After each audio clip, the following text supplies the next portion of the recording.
Hello dear students, my name is Madhulika, Faculty of Chemistry at Resonance Kota. Dear students, master series के आज के segment में हम cover करेंगे chapter alcohol, phenol and ethers.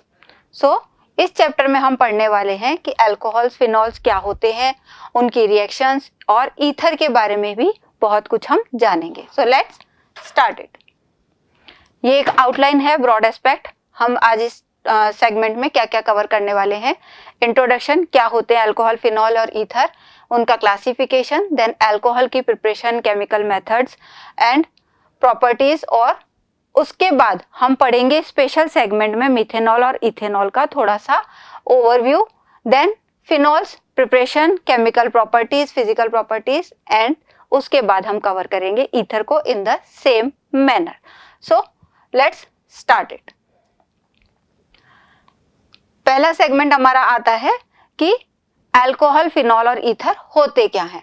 देखिए dear students, हमने अगर एलिफेटिक या एरोमेटिक सिस्टम, ये हमारा एलिफेटिक हाइड्रोकार्बन है RH और ये हमारा एरोमेटिक हाइड्रोकार्बन है, इस हाइड्रोजन को रिप्लेस कर दिया बाय OH ग्रुप, तो हमें क्या मिलेंगे, रिजल्टिंग कंपाउंड्स को हम बोलेंगे अल्कोहल. अगर हमारा हाइड्रोजन रिप्लेस हो रहा है एलिफेटिक सिस्टम से, और उसे हम बोलेंगे फिनॉल अगर हमारा हाइड्रोजन रिप्लेस हो रहा है एरोमेटिक सिस्टम से. तो हाइड्रोजन ऑफ एलिफेटिक और aromatic system is if substituted और replaced by OH group, then the resulting compounds are termed as alcohol और फिनॉल. इसी तरीके से आप RH या ARH, एलिफेटिक और एरोमेटिक सिस्टम में अगर हाइड्रोजन को रिप्लेस करते हैं एल्कोक्सी ग्रुप से या एरिलॉक्सी ग्रुप से, तो हमें रिजल्टिंग कंपाउंड मिलते हैं ईथर्स. ये जो कंपाउंड हैं ये हैं हमारे ईथर्स. इसमें OR ग्रुप जो है हमारा, ये क्या है, एल्कोक्सी और एरिलॉक्सी ग्रुप है, जो हमारे ईथर का फंक्शनल ग्रुप है. तो जनरल इंट्रोडक्शन हो गया कि अल्कोहल, फिनॉल और ईथर में फर्क क्या है, किस तरीके से हम उनको डिफरेंशिएट करते हैं. फर्दर क्लासिफिकेशन के लिए अगर हम बात करें तो हम अल्कोहल्स को क्लासिफाई कर सकते हैं on the basis of number of OH groups, कि उसमें कितने OH ग्रुप्स लगे हुए हैं, मोनोहाइड्रिक, डाईहाइड्रिक और पॉलीहाइड्रिक. मोनोहाइड्रिक इट मींस उसमें एक OH ग्रुप होगा, डाईहाइड्रिक 2 OH ग्रुप होंगे, ट्राईहाइड्रिक 3 OH ग्रुप होंगे. एग्जाम्पल अगर हमें लेना हो तो देखिए CH3 CH2OH किस तरीके का एग्जाम्पल है, मोनोहाइड्रिक. इसी तरीके से अगर हम 2 हाइड्रोक्सी ग्रुप वाले कंपाउंड की बात करें, ये है हमारा एथिलीन ग्लाइकोल, डाईहाइड्रिक. पॉलीहाइड्रिक और ट्राईहाइड्रिक की बात करेंगे तो हमारा आ जाएगा ग्लिसरॉल. ग्लिसरॉल आप देख सकते हैं इसमें 3 OH ग्रुप है, तो हमारा ये अल्कोहल कैसा है, पॉलीहाइड्रिक. इसी तरीके से दूसरा क्राइटेरिया होता है on the basis of hybridization of carbon atom. जिस कार्बन से हमारा OH ग्रुप लगा हुआ है उस कार्बन का हाइब्रिडाइजेशन कैसा है, अगर वो sp3 हाइब्रिडाइज है या वो sp2 हाइब्रिडाइज है. अगर वो sp3 हाइब्रिडाइज है, अगेन हम उनको एल्किल, एलिलिक और बेंजाइलिक में डिफरेंशिएट कर सकते हैं, जैसा हमने हेलो एल्केन के चैप्टर में किया था. एलिलिक अगर हमारा अल्कोहलिक ग्रुप जो है वो किस पे लगा हुआ है, अदर देन और adjacent to the carbon which is adjacent to double bond. Okay, तो हमारा अगर इस कार्बन पे OH लगा हुआ है जो डबल बॉन्ड के एडजेसेंट है, एलिलिक सिस्टम से लगा हुआ है, तो हमारा अल्कोहल है एलिलिक. ये 1 डिग्री, 2 डिग्री, 3 डिग्री हो सकता है अगर मैं इन हाइड्रोजन्स को रिप्लेस कर दूं फर्दर कार्बन से. इसी तरीके से हमारा बेंजाइलिक हो जाएगा अगर अल्कोहलिक सिस्टम उस कार्बन से लगा हुआ है जो हमारा कार्बन है adjacent to benzene ring. Benzene ring के एडजेसेंट कार्बन पे अगर OH लगा हुआ है तो ये हमारा कैसा है, बेंजाइलिक अल्कोहल. डबल बॉन्ड के एडजेसेंट कार्बन पे लगा हुआ है एलाइलिक, और एल्किल हमारा डायरेक्ट है जब हम एल्किल, मेथिल, एथिल, प्रोपिल इस तरीके के कार्बन ग्रुप या एल्किल ग्रुप से लगा हुआ है। 1 डिग्री, 2 डिग्री, 3 डिग्री, अगेन ये तीनों 1 डिग्री, 2 डिग्री और 3 डिग्री हो सकते हैं अगर कार्बन उस टाइप का है। विनाइलिक अल्कोहल वो होते हैं जब हमारा अल्कोहल डायरेक्टली डबल बॉन्ड वाले कार्बन से लगा हुआ है, तो ये कैसा है? Vinylic. Allylic adjacent to double bond, उस कार्बन से लगा हुआ होना चाहिए। तो ब्रॉड एस्पेक्ट हम पिछले चैप्टर में भी देख चुके हैं, जो हमारा हेलो एल्केन के चैप्टर में भी इसी तरीके का क्लासिफिकेशन था, और अब हमने अल्कोहल्स को इसमें क्लासिफाई किया है। इसके अलावा हम फिनॉल्स और ईथर का क्लासिफिकेशन का भी एक ओवरव्यू लेते हैं। फिनॉल्स भी फर्दर क्लासिफाइड हो सकते हैं मोनोहाइड्रिक, डाइहाइड्रिक और ट्राइहाइड्रिक। मोनोहाइड्रिक देखिए डियर स्टूडेंट्स, अगेन नाम से ही पता चल रहा है एक OH लगा हुआ है। अगर 2 OH लगे हुए हैं, अब 2 OH की पोजीशन ऑर्थो हो सकती है, मेटा हो सकती है या पैरा हो सकती है। ट्राइहाइड्रिक 3 अल्कोहलिक ग्रुप अगर बेंजीन रिंग से अटैच्ड हैं तो ये देखिए, ये ट्राइहाइड्रिक का एग्जांपल हो गया। 3 alcoholic group, dihydric 2 alcoholic group और मोनोहाइड्रिक 1 अल्कोहलिक ग्रुप।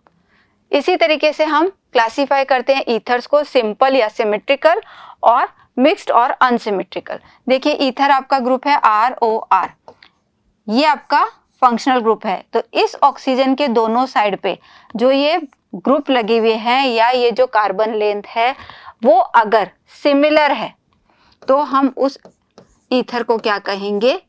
सिंपल और सिमेट्रिकल। वो एल्कोक्सी हो सकता है, डाई एरिल और डाई एल्किल ईथर हो सकता है। ऑक्सीजन के दोनों साइड पे कार्बन की चेन लेंथ क्या है? सेम है।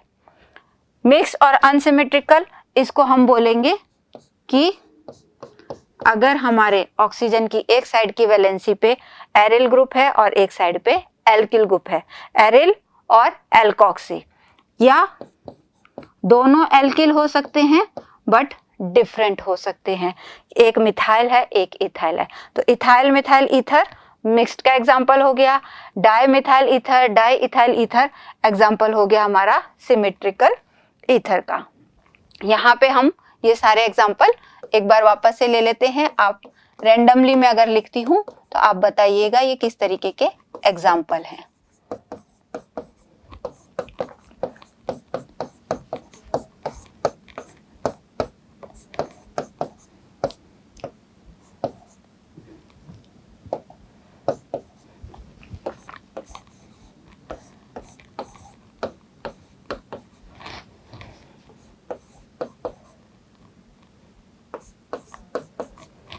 यहाँ से आप देख सकते हैं ये मैंने रैंडमली सभी एग्जाम्पल्स लिखे हैं।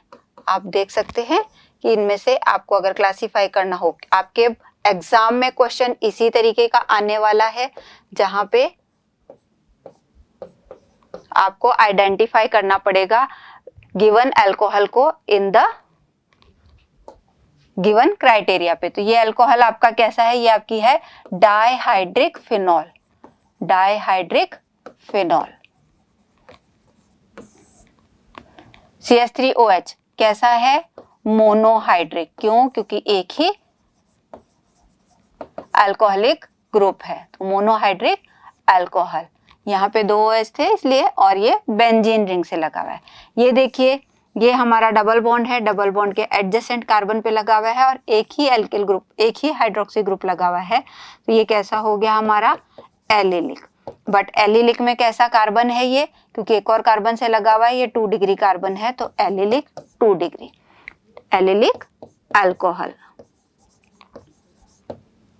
ओके, आगे चलते हैं, इस पे देखेंगे तो ये हमारा क्या है? विनाइल ग्रुप है, vinylic alcohol. 3 OH itself understood आ रहा है, ट्राइहाइड्रिक अल्कोहल। बेंजीन रिंग का एडजेसेंट कार्बन, और वो कार्बन कैसा है आपका? 3 डिग्री, तो ये कौन सा आ जाएगा आपका? बेंजाइलिक। तो इस तरीके से आपको क्वेश्चन मिलने वाला है। इस सेगमेंट में आपको अल्कोहल्स गिवन है और आपको उनको क्लासिफाई करना है। नेक्स्ट सेगमेंट में मूव करते हैं, प्रिपरेशन ऑफ अल्कोहल्स। तो अल्कोहल को प्रिपेयर करने के हमारे पास कौन कौन से मेथड हैं? अल्कोहल को हम ब्रॉडली प्रिपेयर कर सकते हैं by using alkenes, carbonyl compounds और ग्रिग्नार्ड रिएजेंट्स। 3 कंपाउंड्स के थ्रू हम अल्कोहल्स को प्रिपेयर करेंगे। एल्कीन से भी हमारे पास 2 चॉइस हैं, acid catalysed hydration and hydroboration. Carbonyl compounds हैं तो रिडक्शन ऑफ एल्डिहाइड और कीटोन और by the reduction of carboxylic acid and asters. Grignard reagent direct हम एल्डिहाइड एंड कीटोन्स की इनसे साथ रिएक्शन कराएंगे। तो 1 बाय 1 हम इन मेथड्स को देख लेते हैं। From alkenes, acid catalysed hydration.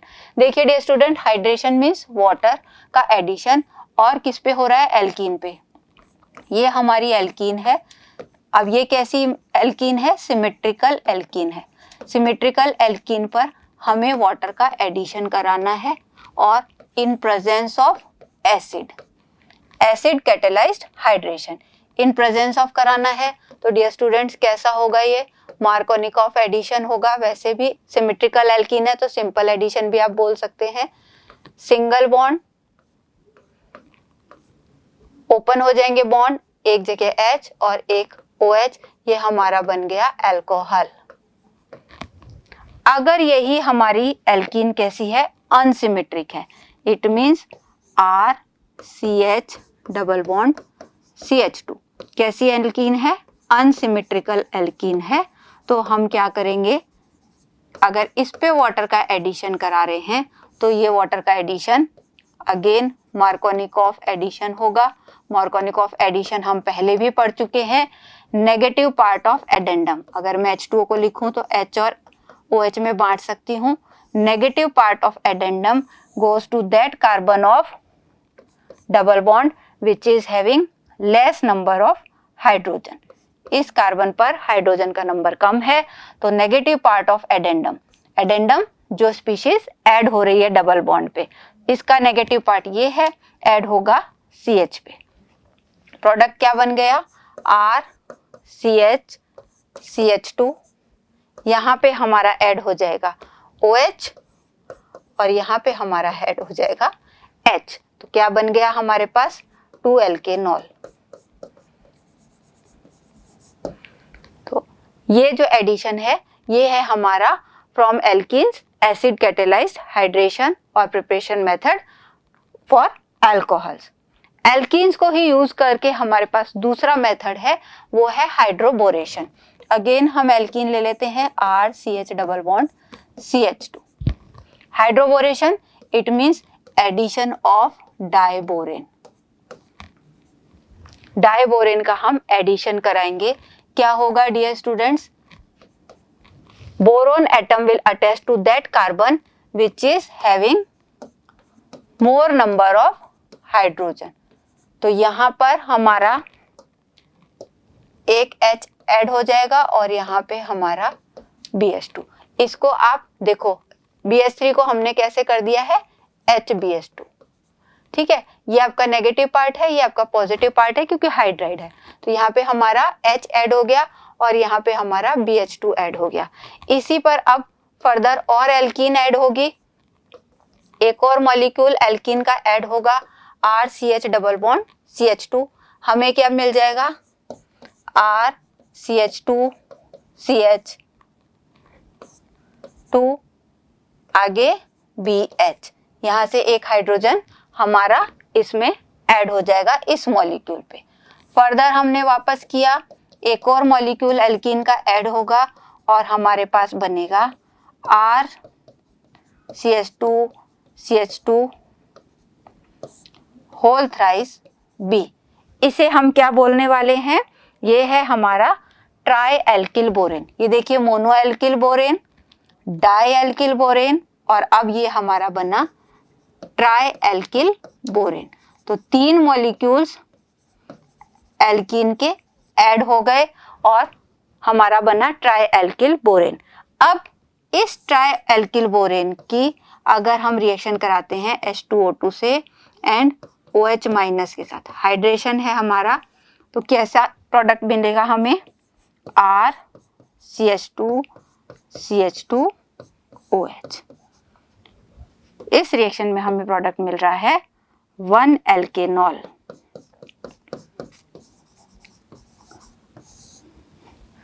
ठीक है, तो यहाँ पे आपको ध्यान क्या रखना है, यहाँ पर आपको ध्यान रखना है कि हमें एल्कीन लेनी है और एल्कीन के 3 मॉलिक्यूल लेने हैं। आपके पास रिएक्शन में एल्कीन के 3 मॉलिक्यूल, वहां पे फर्स्ट आया, ये सेकंड और ये थर्ड मॉलिक्यूल से हमारे पास बना ट्राई एल्किल बोरेन। इस ट्राई एल्किल बोरेन का हम हाइड्रेशन करेंगे in presence of peroxide and base, तो हमें क्या मिलेंगे 1 एल्केनॉल। तो again it is a preparation method. Then from carbonyl compounds, दूसरे सेगमेंट में आ गए हम। एल्कीन से दोनों मेथड से बना लिया हमने एल्कोहल। अब हम बनाते हैं from carbonyl compounds. Carbonyl compound से हमारे पास 2 चॉइस हैं। हम रिडक्शन कर सकते हैं, कैसा, कैटालिटिक,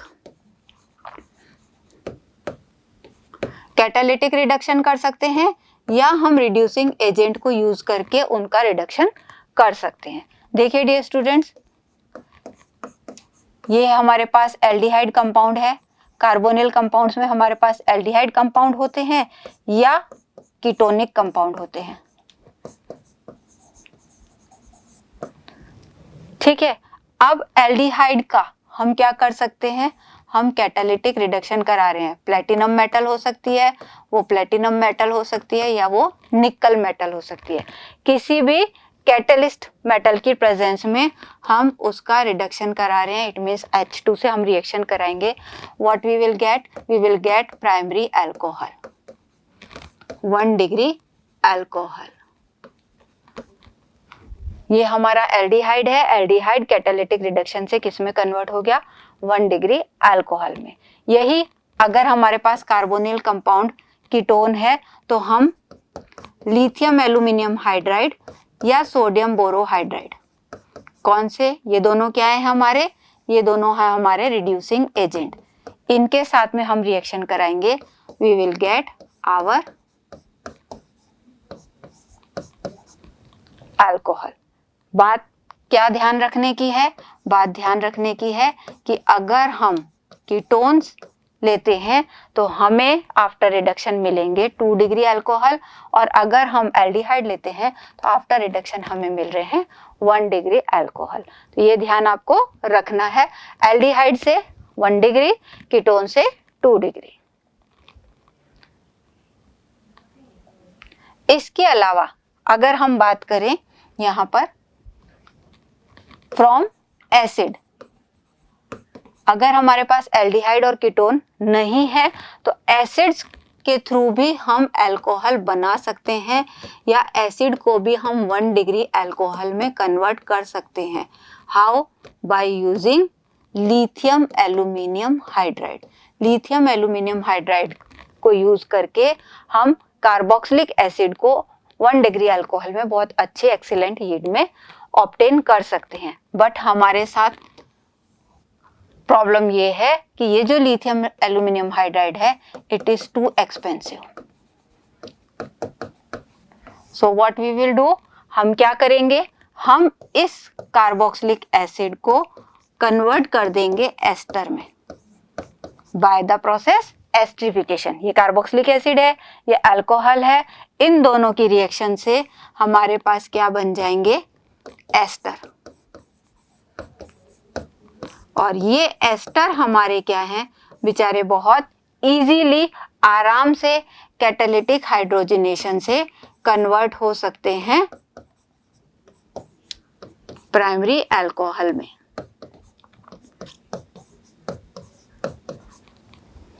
ठीक है, तो यहाँ पे हमने क्या किया, कार्बोक्सिलिक एसिड को कार्बोक्सिलिक एसिड को कन्वर्ट किया 1 डिग्री अल्कोहल में by using lithium aluminium hydride. अगर हमारे पास लिथियम एल्यूमिनियम हाइड्राइड की शॉर्टेज है, अवेलेबिलिटी नहीं है, we are doing indirect method, हम कार्बोक्सिलिक एसिड की रिएक्शन करा रहे हैं अल्कोहल से, अदर देन जो हमें चाहिए डिजायर्ड अल्कोहल से रिएक्शन कराई by the reaction esterification, we are converting them into the ester, and ester को हमने कन्वर्ट किया कैटालिटिक हाइड्रोजनेशन से 1 डिग्री अल्कोहल में।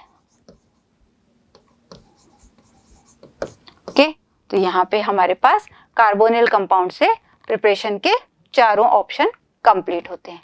अब आता है from Grignard reagent. Dear students, ये बहुत इंपॉर्टेंट मेथड है। ग्रिग्नार्ड रिएजेंट हमें पता है that is also known as GR और फॉर्मुलेटेड एज RMgX। अब ग्रिग्नार्ड रिएजेंट के साथ हम जब भी रिएक्शन कराते हैं, हमारे पास 3 ऑप्शन है। हम रिएक्शन करा सकते हैं इसकी फॉर्मेल्डिहाइड से। हमने इसकी रिएक्शन करवाई फॉर्मेल्डिहाइड से, तो हमें क्या मिला? हमें मिले प्राइमरी अल्कोहल। पहले हमें मिलेगा एडक्ट। वो एडक्ट क्या होगा? RCHHOMgX। यहाँ पर इस कार्बोनिल कंपाउंड पर हमारे ये R जाके अटैक करेगा और हमें एडक्ट मिलेगा। इस एडक्ट का हम हाइड्रोलिसिस करेंगे तो हमारे पास आएगा RCH2OH that is 1 degree alcohol.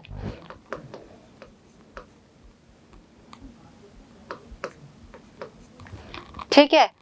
अगर हमारे पास फॉर्मेल्डिहाइड नहीं है, अदर देन फॉर्मेल्डिहाइड, अगर हम कार्बोनिल कंपाउंड लेते हैं या एल्डिहाइड लेते हैं, अदर देन फॉर्मेल्डिहाइड अगर हम कोई एल्डिहाइड लेते हैं, वो एसिटल्डिहाइड भी हो सकता है, तो हमें क्या मिलेंगे? ये देखिए, ये R डैश हमारा इस कार्बोनिल कार्बन पे पहले से था। इस R ने हमारे कार्बोनिल कार्बन पे अटैक किया, यहाँ पे वो ऐड हो गया, एडक्ट बना। अगेन हम हाइड्रोलिसिस करेंगे और MgOH हमारा अलग हो जाएगा और हमें प्रोडक्ट मिलेगा RCR-OH। It means 2 degree alcohol we are getting from the aldehyde other than methanol। यही अगर ग्रिग्नार्ड रिएजेंट की रिएक्शन हम किससे करा दें? कीटोन से करा दें।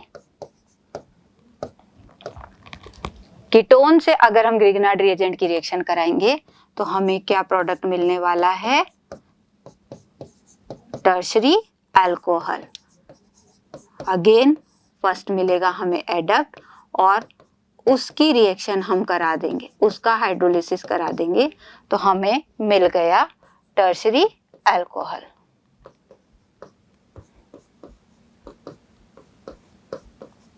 ये कैसा है हमारा? 3 डिग्री अल्कोहल। तो हमेशा ध्यान रखना है कि अगर हमारा ग्रिग्नार्ड रिएजेंट रिएक्ट करता है फॉर्मेल्डिहाइड मिथेनॉल से, we are going to get 1 degree alcohol. Other than formaldehyde, वो एसिटल्डिहाइड हो सकता है, प्रोपेनल्डिहाइड हो सकता है, ब्यूटेनल्डिहाइड हो सकता है, कोई भी एल्डिहाइड है, फॉर्मेल्डिहाइड या मिथेनॉल के अलावा, तो हमें हमेशा 2 डिग्री अल्कोहल्स मिलेंगे। और कीटोन है तो हमें क्या मिलेंगे? 3 डिग्री अल्कोहल्स। ये रिएक्शन आपके नेक्स्ट चैप्टर के लिए भी इंपॉर्टेंट है, वहां हम एल्डिहाइड्स और कीटोन्स की प्रॉपर्टीज में इसको स्टडी करेंगे। यहाँ पर आके हमारे अल्कोहल्स के प्रिपरेशन मेथड कंप्लीट होते हैं। नेक्स्ट सेगमेंट हमारा स्टार्ट होता है फिजिकल प्रॉपर्टीज पे। अल्कोहल्स की फिजिकल प्रॉपर्टीज में सबसे इंपॉर्टेंट एस्पेक्ट है उनका बॉइलिंग पॉइंट, और ये बॉइलिंग पॉइंट्स हाइड्रोकार्बन्स के, पेरेंट हाइड्रोकार्बन्स के कंपैरिजन में क्या होते हैं? बहुत हाई होते हैं। रीजन क्या है? Intermolecular hydrogen bonding. देखिए डियर स्टूडेंट्स, आपको पता ही है ये हमारा अल्कोहल का मॉलिक्यूल है और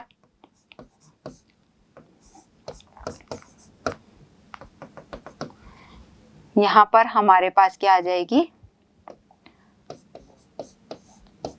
इसके मॉलिक्यूल्स के बीच में आप देख सकते हैं ये हमारी हाइड्रोजन बॉन्डिंग है। इस हाइड्रोजन बॉन्डिंग के कारण इंटरमोलिकुलर एसोसिएशन बहुत ज्यादा होता है और उसके कारण बॉइलिंग पॉइंट्स बहुत ज्यादा हो जाएंगे। यही हाइड्रोजन बॉन्डिंग रिस्पॉन्सिबल है वाटर में इसकी सॉल्युबिलिटी का।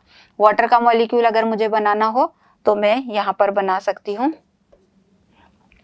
देखिए, वाटर के मॉलिक्यूल के साथ में मैं बनाती हूँ, तो ये हमारा वाटर का H, ये O और ये H, तो यहाँ पे आप देख सकते हैं वाटर के मॉलिक्यूल के साथ भी क्या करता है, वो हाइड्रोजन बॉन्डिंग बना लेता है, उसी के कारण क्या होते हैं, दे आर वाटर सॉल्युबल।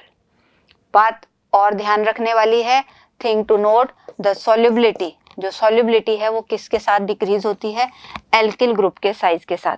जितना हमारा R बढ़ता जाएगा, चेन लेंथ बढ़ती जाएगी, बॉइलिंग पॉइंट इंक्रीज हो जाएगा। Boiling point is increasing with the chain length but solubility is decreasing। क्यों? क्योंकि ये जो पार्ट है वो कैसा है, हाइड्रोफोबिक, वो हाइड्रोजन बॉन्डिंग की टेंडेंसी नहीं रखता, इसलिए साइज ऑफ एल्किल ग्रुप जैसे जितना इंक्रीज होगा solubility उतनी डिक्रीज होती जाएगी। फिजिकल प्रॉपर्टीज में बॉइलिंग पॉइंट, सॉल्युबिलिटी के एस्पेक्ट्स के बाद नेक्स्ट सेगमेंट हमारा आता है chemical properties of alcohol. Again अगर हम फ्लो चार्ट पे ओवरलुक करें तो केमिकल प्रॉपर्टीज ऑफ अल्कोहल को हम दो कैटेगरी में बांट सकते हैं, वो रिएक्शंस जो OH बॉन्ड के क्लीवेज के कारण होती है या वो रिएक्शंस जो CO बॉन्ड के क्लीवेज के कारण होती है। ये हमारा अल्कोहल मॉलिक्यूल है,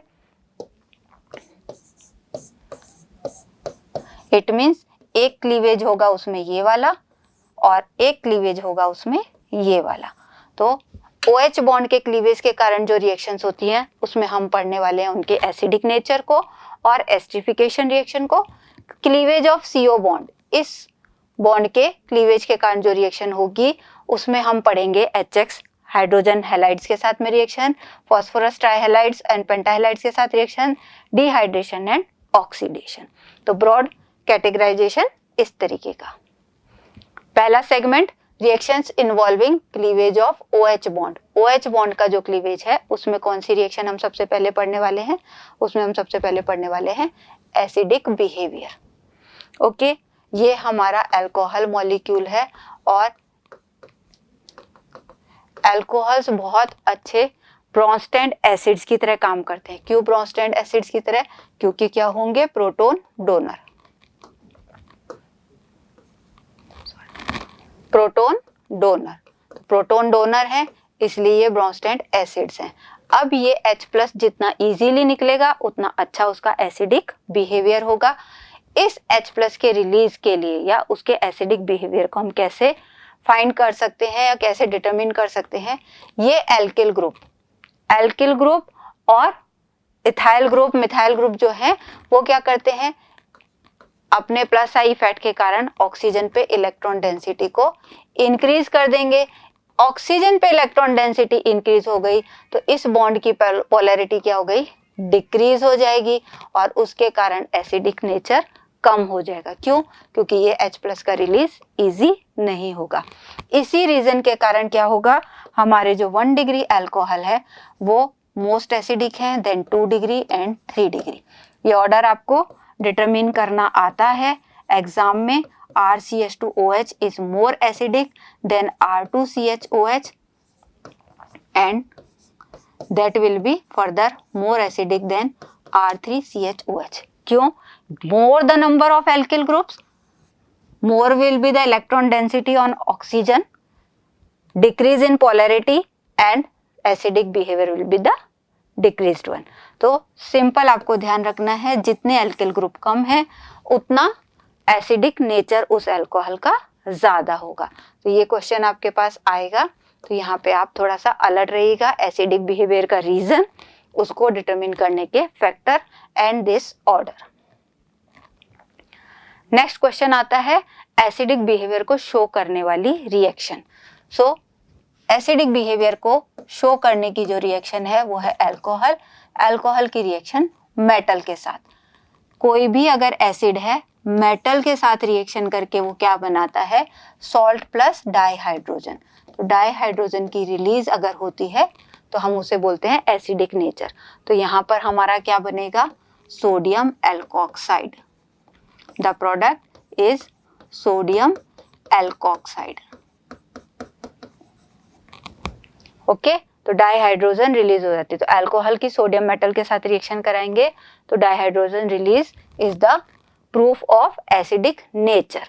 सिमिलरली अगर आपने यहाँ पे टर्शरी एल्किल ग्रुप लिया है CH3OH, इसकी आपने रिएक्शन कराई है एल्यूमिनियम मेटल के साथ, तो हमारे पास क्या बनने वाला है, टर्शरी एल्कोक्साइड। तो CH3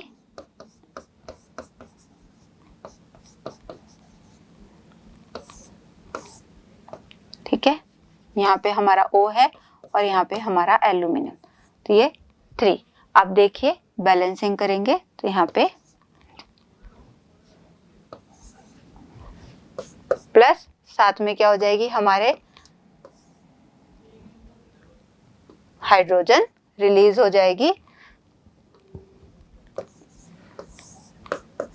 These two reactions are the proof of acidic nature of alcohols.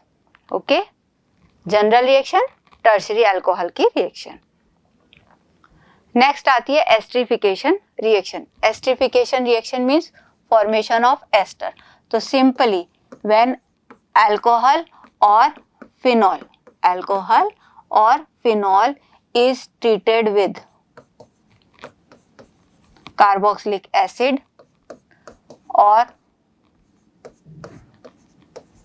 Acetic anhydride और आरसीओसिल एसिल हैलाइड, इन तीनों में से किसी के साथ भी अगर हम रिएक्शन कराते हैं अल्कोहल की तो हमें क्या मिलेंगे, हमें मिलने वाले हैं एस्टर्स।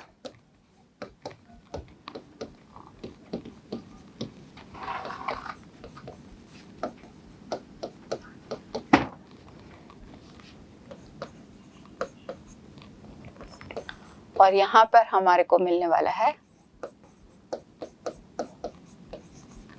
देखिए तो तीनों ही रिएक्शन में आपने अल्कोहल या फिनॉल की रिएक्शन किसके साथ कराई है, कार्बोक्सिलिक एसिड या एसिटिक एनहाइड्राइड या एसिल हैलाइड के साथ रिएक्शन कराएंगे तो आपको मिलेंगे एस्टर्स। जनरल रिएक्शन हो गई, रिप्रेजेंटेशन हो गया।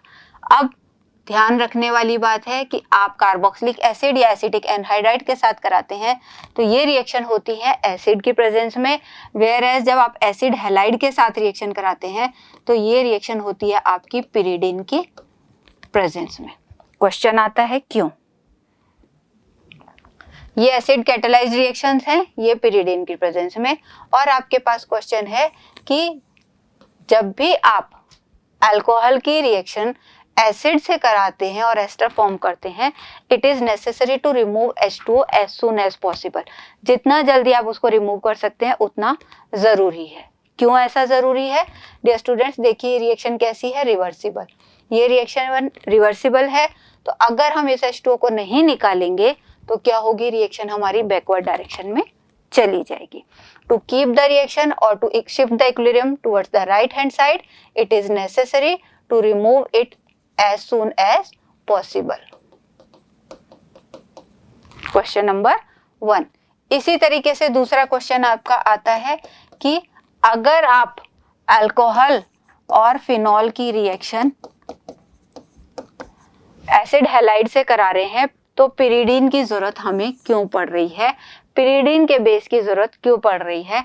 वो इसलिए है कि आप देख सकते हैं इस रिएक्शन में क्या है, हमारे पास HCl बन रहा है। इस HCl को न्यूट्रलाइज करने के लिए हमें बेस की जरूरत है। अदरवाइज क्या होगा, ये HCl रिएक्शन मिक्सचर में जो हमारा बाय प्रोडक्ट बन रहा है वो हमारे अल्कोहल से रिएक्शन करके क्या बना देगा, एसिड हैलाइड बना देगा, एल्किल हैलाइड बना देगा। तो इसलिए हमें उनको रिमूव करना है। साथ ही इसमें हम एक रिएक्शन और देखते हैं जो क्वाइट इंपॉर्टेंट है, वो है सैलिसिलिक एसिड का एसिटाइलेशन।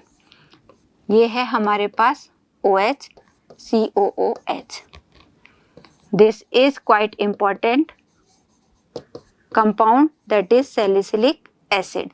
इस सैलिसिलिक एसिड की रिएक्शन जब भी हम एसिटिक एनहाइड्राइड से कराएंगे, सैलिसिलिक एसिड की एसिटिक एनहाइड्राइड से रिएक्शन कराएंगे, क्या हो जाएगा, हमारे अल्कोहलिक ग्रुप का हाइड्रोजन रिप्लेस हो जाएगा। तो रिप्लेस हो जाएगा बाय COCH3 ग्रुप।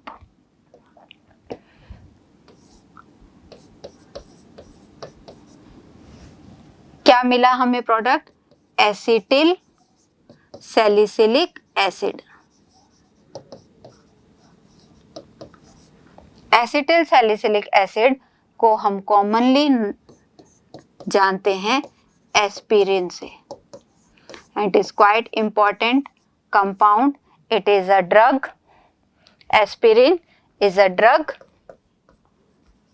ये क्या है? एंटीपायरेटिक, इट मीन्स फीवर को कम करने के काम आती है। और एनाल्जेसिक, एनाल्जेसिक मीन्स पेन को कम करने के काम आती है। तो quite important compound. Preparation of aspirin बहुत कॉमनली आस्क्ड क्वेश्चन है आपके बोर्ड में और कॉम्पिटिशन्स में। तो सैलिसिलिक एसिड का एसिटाइलेशन आप कर रहे हैं एसिटिक एनहाइड्राइड से, क्या हो जाएगा? OH का H रिप्लेस हो जाएगा by the acetyl group and we are getting acetyl salicylic acid which is also known as, commonly known as aspirin.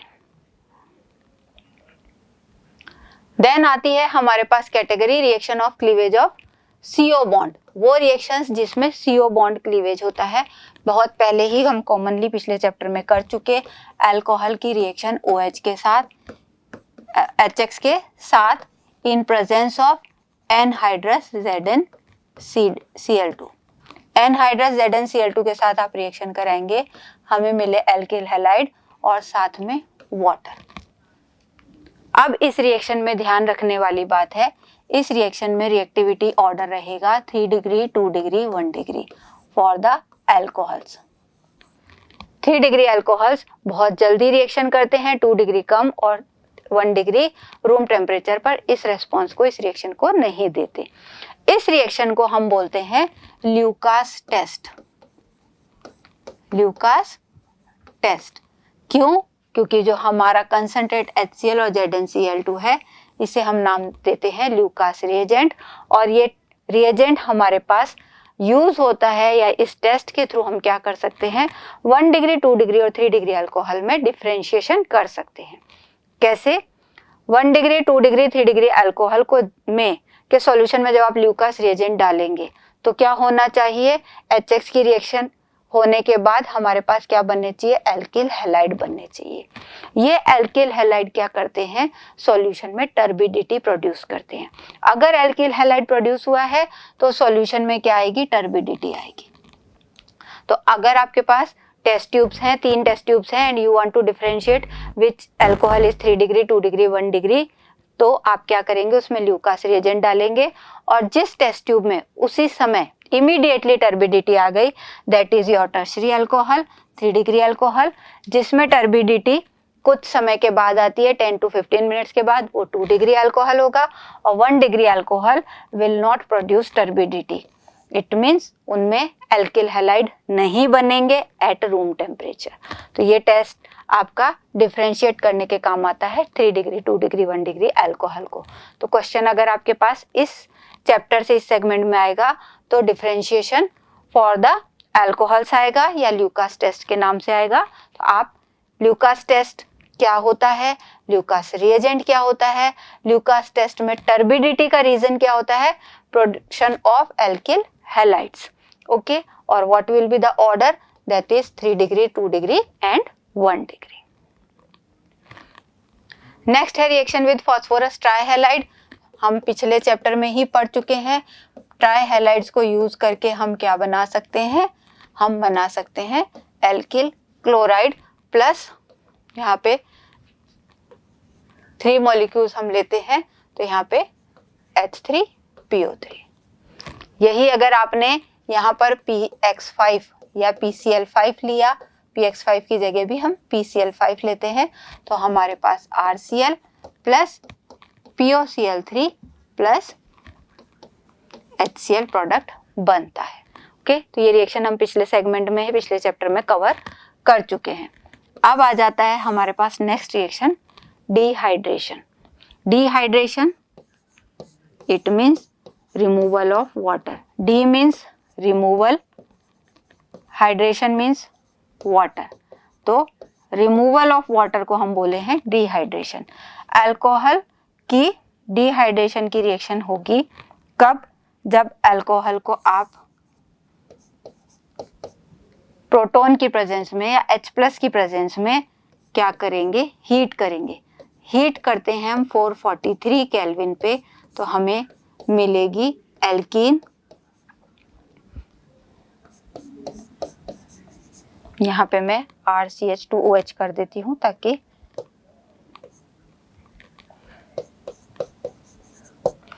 तो हमारे पास alkene plus water. General representation दे दिया मैंने। यहाँ पे आपके पास 1 डिग्री अल्कोहल है और एल्कीन। कॉमन एग्जांपल ले लेते हैं, CH3 CH2OH क्या है हमारा, इथेनॉल। इथेनॉल की रिएक्शन हम कराएंगे या H+ की प्रेजेंस में हम 443 केल्विन पे उसको हीट करेंगे, तो हमें क्या मिलेगी, alkene by the removal of water. This reaction is termed as dehydration reaction और इस रिएक्शन का मैकेनिज्म आपके सिलेबस में मेंशन है। सिलेबस को हम देख लेते हैं। इस चैप्टर में आपकी यही सिलेबस में मेंशन मैकेनिज्म है, तो इस पर ध्यान रखिएगा। मैकेनिज्म कैसा है, 3 स्टेप मैकेनिज्म है, स्टेप 1, स्टेप 2 और स्टेप 3। फर्स्ट स्टेप में क्या बनेगा, प्रोटोनेटेड अल्कोहल। दूसरे स्टेप में क्या बनेगा, कार्बोकैटायन। और तीसरे स्टेप में हमारी बनेगी एथीन। चलिए देखते हैं कैसे।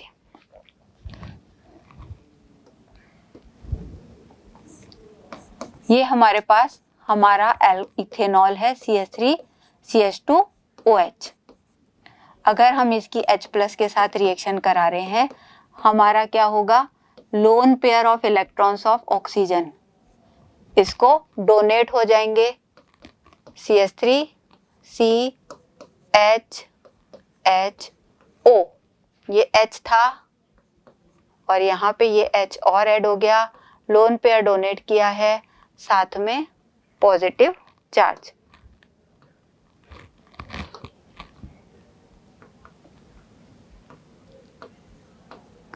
ओके, ये हमारा बन गया प्रोटोनेटेड अल्कोहल, जिसपे हमारा प्रोटोन आके अटैच हो गया। अब दूसरे स्टेप में क्या होगा, आप देख सकते हैं, क्योंकि प्रोटोनेटेड अल्कोहल के पास क्या है, पॉजिटिव चार्ज है, तो इस पॉजिटिव डेफिशिएंसी को कम करने के लिए क्या होगा, बॉन्ड पेयर ऑफ इलेक्ट्रॉन इधर शिफ्ट हो जाएंगे। So let's see, CH3 CH यही हमारा प्रोटोनेटेड अल्कोहल है। इस प्रोटोनेटेड अल्कोहल पे हमारे bond pair of electron shift हो गए, तो हमें क्या मिला, कार्बोकैटायन और साथ में हमारे वाटर रिमूव हो गया। ये मॉलिक्यूल आपका कैसे रिमूव हो गया, एज वाटर रिमूव हो गया। थर्ड स्टेप में क्या होगा, इस प्रोटोनेटेड अल्कोहल के सॉरी इस कार्बोकैटायन पे, क्योंकि कार्बन की डेफिशिएंसी है, तो ये हाइड्रोजन अपना ये हाइड्रोजन, इस कार्बन का हाइड्रोजन, इसे हम और ओपन करके लिख लेते हैं और क्लियर हो जाएगा। इस कार्बन के हाइड्रोजन इसकी डेफिशिएंसी को कंप्लीट करने का काम करेंगे। ठीक है, तो ये C, ये H, CH3 ऐसे लिख दिया हमने, C, ये H, ये H और इस पे जो पॉजिटिव चार्ज है ये डेफिशिएंसी है। क्या हो रहा है इसमें, नियर बाय और एडजेसेंट कार्बन का हाइड्रोजन अपना lone pair bond pair of electron दे देगा और हमारे पास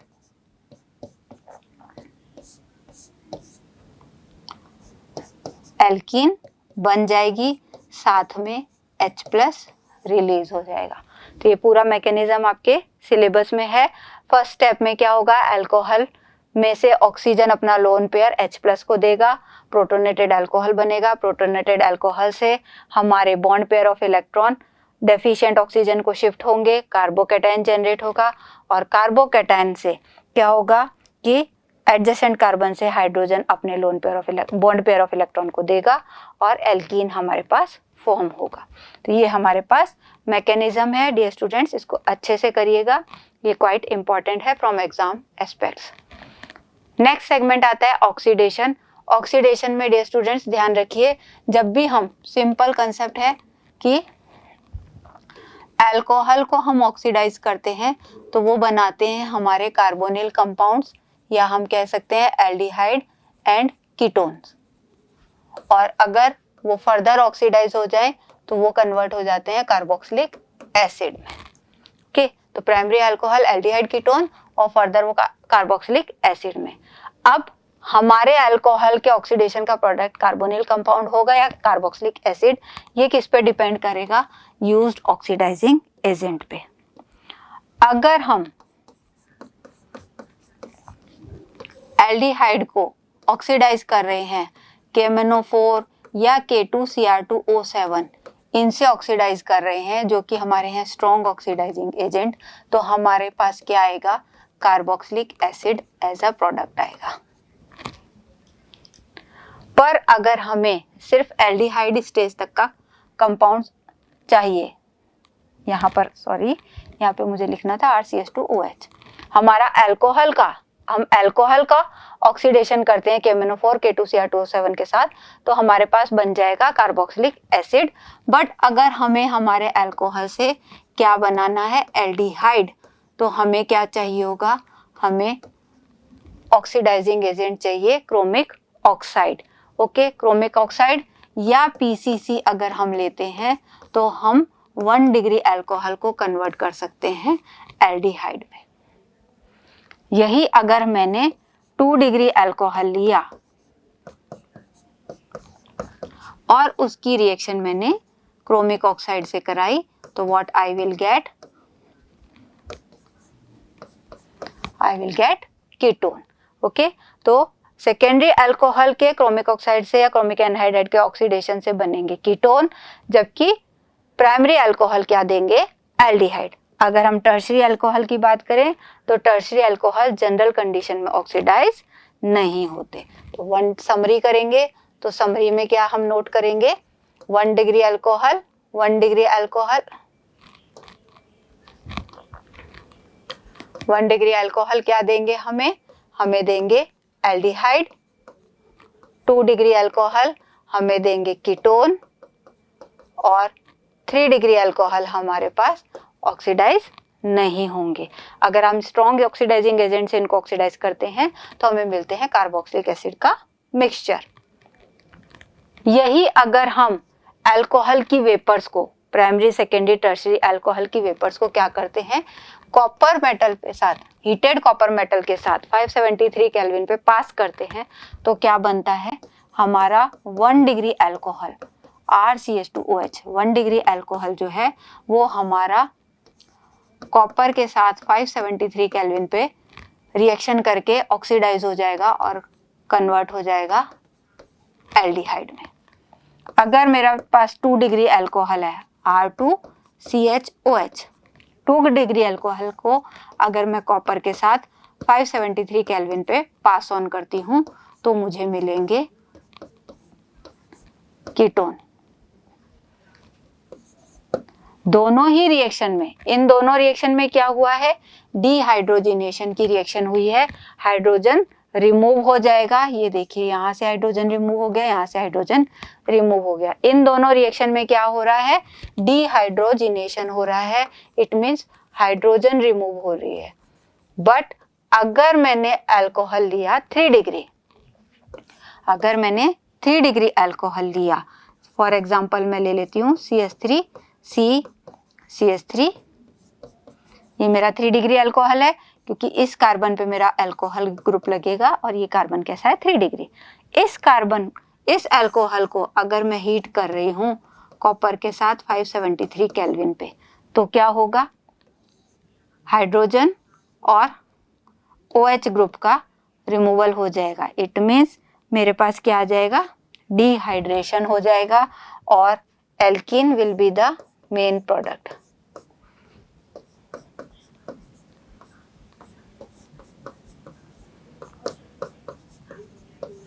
तो आप देख सकते हैं इस रिएक्शन में क्या हुआ? वाटर का रिमूवल हुआ, इट मीन्स डिहाइड्रेशन रिएक्शन हो गई। ठीक है, तो ये ध्यान रखना है कि कॉपर के साथ में कॉपर मेटल के साथ 573 केल्विन पे अगर रिएक्शन आए, प्राइमरी और secondary 1 degree and 2 degree alcohols आपको देंगे aldehyde and ketone, whereas 3 degree alcohol आपको देंगे एल्कीन। क्वाइट इंपॉर्टेंट प्रोडक्ट और quite commonly asked question, so be careful when you are attempting this question. Question number 4, इसके बाद आता है हमारा जो सेगमेंट मीथेनॉल एंड इथेनॉल का।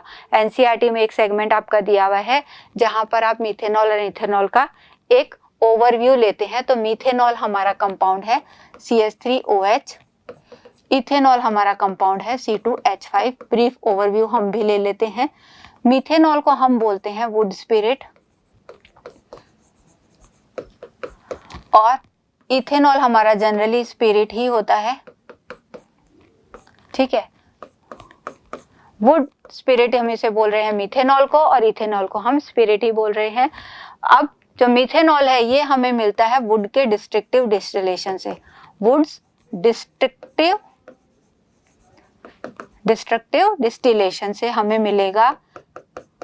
और कमर्शियली अगर हमें इसे बनाना है तो कमर्शियली हम इसे बनाते हैं वाटर गैस से, जहां पे हम इसको हीट करते हैं कैटलिस्ट की प्रेजेंस में and we are getting methanol. तो ये इसका कमर्शियल प्रोडक्शन की प्रोसेस आ जाती है। बट अगर मैं इथेनॉल की बात करूं, इथेनॉल की अगर मैं बात करूं तो इथेनॉल मुझे मिलता है by the fermentation of sugars.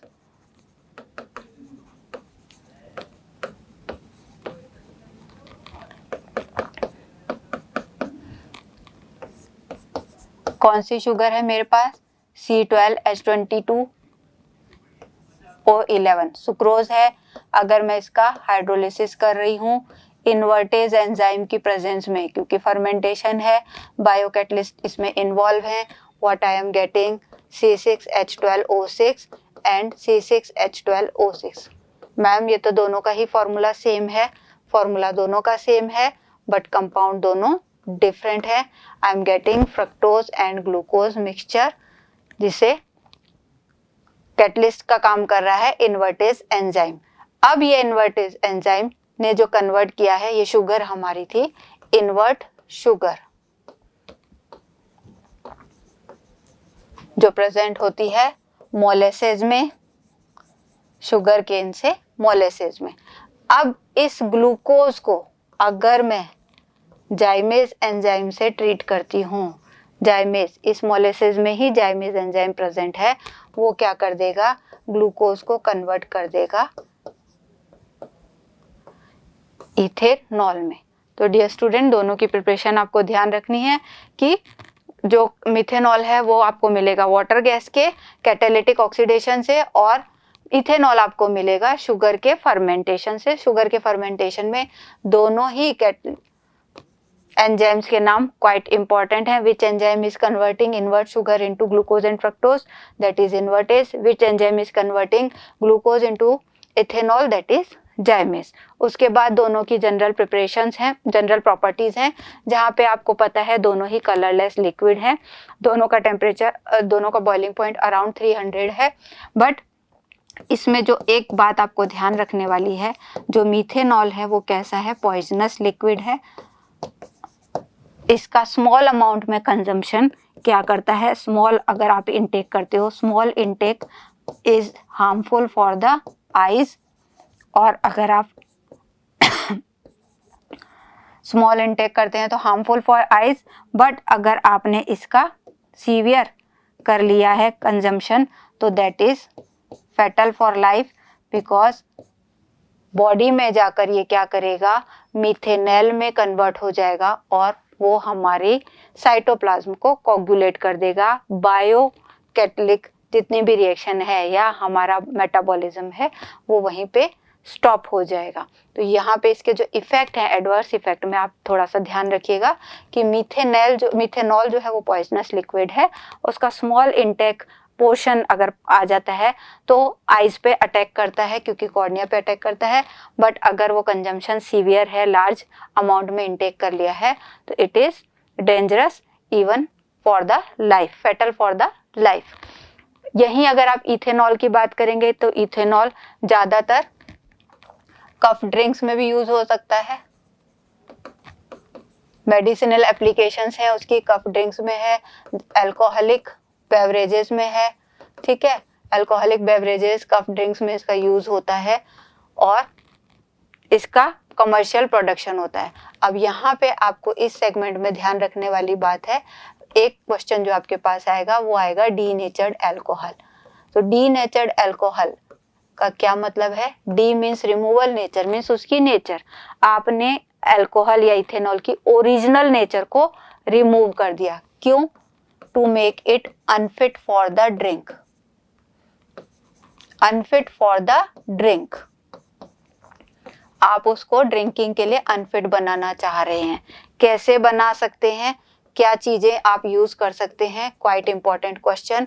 आप यूज कर सकते हैं कॉपर सल्फेट, जो इसको ब्लू कलर दे देगा क्योंकि ये ओरिजिनली कलरलेस लिक्विड है, और अगर हम उसमें ब्लू कॉपर सल्फेट मिला देंगे it will provide blue colour to the alcohol और ethanol, which is a symbol that it is a unfit for the drinking purpose। and दूसरा आप उसमें मिला सकते हो pyridine, which will give a foul smell to the alcohol and make it unfit for the drink। तो इन दोनों compound का नाम भी आपके क्वेश्चन, क्वाइट इंपॉर्टेंट क्वेश्चन है। तो ये ब्रॉड एस्पेक्ट आपको यहाँ पर इसका लेना है कि डीनेचर्ड अल्कोहल क्या होता है, डीनेचर्ड अल्कोहल क्यों बनाते हैं, पर्पस क्या है, और क्या कंपाउंड या कौन से ऑर्गेनिक कंपाउंड्स हम यूज करते हैं to make it unfit for the drinking. Next segment जो है इस चैप्टर का हमारा अल्कोहल तक यहाँ तक खत्म हो गया। नेक्स्ट सेगमेंट हमारा शुरू होता है फिनॉल्स का। पहला ओवरव्यू है प्रिपरेशन ऑफ फिनॉल्स। कहाँ से यूज कर सकते हैं हम उनको प्रिपेयर? हम उन्हें एल्लोएरिन से प्रिपेयर कर सकते हैं, बेंजीन सल्फोनिक एसिड से प्रिपेयर कर सकते हैं, डायएजोनियम सॉल्ट्स को भी यूज कर सकते हैं, और बाय क्यूमीन हम फिनॉल को प्रिपेयर कर सकते हैं। Let's C from हेलोएरिन्स। हेलोएरिन से हम प्रिपरेशन लास्ट सेगमेंट में पढ़ चुके हैं। अगर हम क्लोरोबेंजीन ले रहे हैं और उसकी रिएक्शन हम किससे करा रहे हैं? हम उसकी रिएक्शन करा रहे हैं NaOH के साथ में 623 केल्विन पे और 300 एटमॉस्फेयर पे। अगर हम उसकी रिएक्शन कराते हैं तो chlorobenzene can be convert into phenol. Okay, ये प्रोसेस हम पिछले सेगमेंट में ही पढ़ चुके हैं, और क्लोरोबेंजीन में हम जितने इलेक्ट्रॉन विड्रॉइंग ग्रुप लगाएंगे उतनी ही ये रिएक्शन इजीली हो जाएगी। From benzene sulphonic acid, quite important aspect, benzene ली, बेंजीन की हमने ओलियम से रिएक्शन कराई, ओलियम हमारा H2S2O7 और कंसंट्रेट H2SO4 क्या बन गया? हमारा बेंजीन कन्वर्ट हो गया SO3H में। ये हमारा बेंजीन है, बेंजीन हमारा बन गया बेंजीन सल्फोनिक एसिड। अब इस बेंजीन सल्फोनिक एसिड की अगर हम NaOH के साथ रिएक्शन कराते हैं और उसका हाइड्रेशन करते हैं तो we can get phenol. Okay, तो ये आपके पास मेथड है, क्वाइट इंपॉर्टेंट मेथड, क्योंकि 2 स्टेप कन्वर्जन में आपके पास ये रिएक्शन आती है। How you will convert benzene into phenol? तो बेंजीन से आप बेंजीन सल्फोनिक एसिड बनाएंगे बाय द सल्फोनेशन। ये रिएक्शन हमारी है सल्फोनेशन, हम 11th में पढ़ चुके हैं। सल्फोनेशन के थ्रू हमने बेंजीन को सल्फोनिक एसिड में कन्वर्ट किया, और now this sulphonic acid is converted into hydroxy group by the treating with NaOH and acidification. From diazonium salt, again diazonium salt quite important. सबसे पहले हम क्या करेंगे? हमारे एनिलीन को, एनिलीन की रिएक्शन कराएंगे NaNO2 और HCl के साथ में, जिस रिएक्शन को हम बोलते हैं, और 273 to 278 केल्विन पे। इस रिएक्शन को हम बोलते हैं डायएजोटाइजेशन। हम प्रीवियसली इसको स्टडी कर चुके हैं। अब बेंजीन डाइएजोनियम सॉल्ट बनता है जो है हमारा C6H5N2+Cl-, benzene diazonium chloride BDC। अगर हम इस बेंजीन डाइएजोनियम सॉल्ट पे वार्म वाटर से ट्रीट करते हैं तो क्या हो जाएगा, हमारा बेंजीन डाइएजोनियम क्लोराइड कन्वर्ट हो जाएगा फिनॉल में। तो डाइएजोनियम सॉल्ट का यूज करते हैं हम to make our aniline into phenol. ये फिनॉल है और ये हमारी एनिलीन। नेक्स्ट हमारा मेथड आया क्यूमीन। ओके, क्यूमीन से हमारा जो मेथड है, तो क्यूमीन खुद क्या है, क्यूमीन है आइसोप्रोपिल बेंजीन। Isopropyl benzene. अब क्यूमीन से जो प्रिपरेशन है वो ध्यान रखिए dear student, industrial method of preparation of phenol है। अगर आपसे इंडस्ट्रियल मेथड के नाम से पूछा जाए तो आपको क्यूमीन से प्रिपरेशन करनी है फिनॉल की। कैसे करते हैं, लेट्स सी।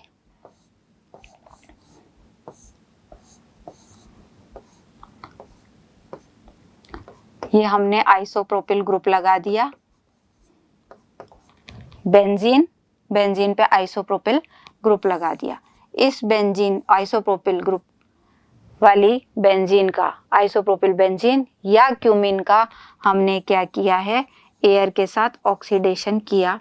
क्या बन जाएगा, क्यूमीन हाइड्रोपरऑक्साइड। ये CH3, ये CH3। अब यहाँ पे हमारा क्या आ गया, हाइड्रोपरऑक्साइड। इट मीन्स एक परऑक्साइड लिंकेज आ गई हमारी और ये बन गया हमारा क्यूमीन हाइड्रोपरऑक्साइड। क्यूमीन हाइड्रोपरऑक्साइड की फर्दर हम क्या करेंगे, एसिडिफिकेशन करेंगे, then it will convert into phenol plus साथ में हमारे क्या निकलेगा, प्रोपेनोन। अब देखिए डियर स्टूडेंट, आपको ध्यान रखना है हमारे इस इंडस्ट्रियल मेथड में क्या फायदा है हमें, कि फिनॉल के साथ में हमें एसीटोन भी, जो बाय प्रोडक्ट है हमारा इस रिएक्शन का एसीटोन, वो भी हमें बहुत अच्छी क्वांटिटी में मिल रहा है। That's why this is the industrial method, कि आप फिनॉल और एसीटोन दोनों को बहुत अच्छी यील्ड में ऑब्टेन कर सकते हैं। क्या मेथड था, क्यूमीन का ऑक्सीडेशन कर रहे हैं आप इन प्रेजेंस ऑफ एयर, और किस में कन्वर्ट हो रहा है, क्यूमीन हाइड्रोपरऑक्साइड में। उसका फर्दर आप एसिडिफिकेशन कर रहे हैं, you are getting phenol and acetone. Physical properties की बात करें तो अगेन फिनॉल की भी बॉइलिंग पॉइंट्स क्या होते हैं, हायर होते हैं in comparison to other hydrocarbons. Reason again वही जैसा हमने अल्कोहल में पढ़ा था, कि ये हमारा फिनॉल है and it is capable to make hydrogen bonding with another molecule of phenol.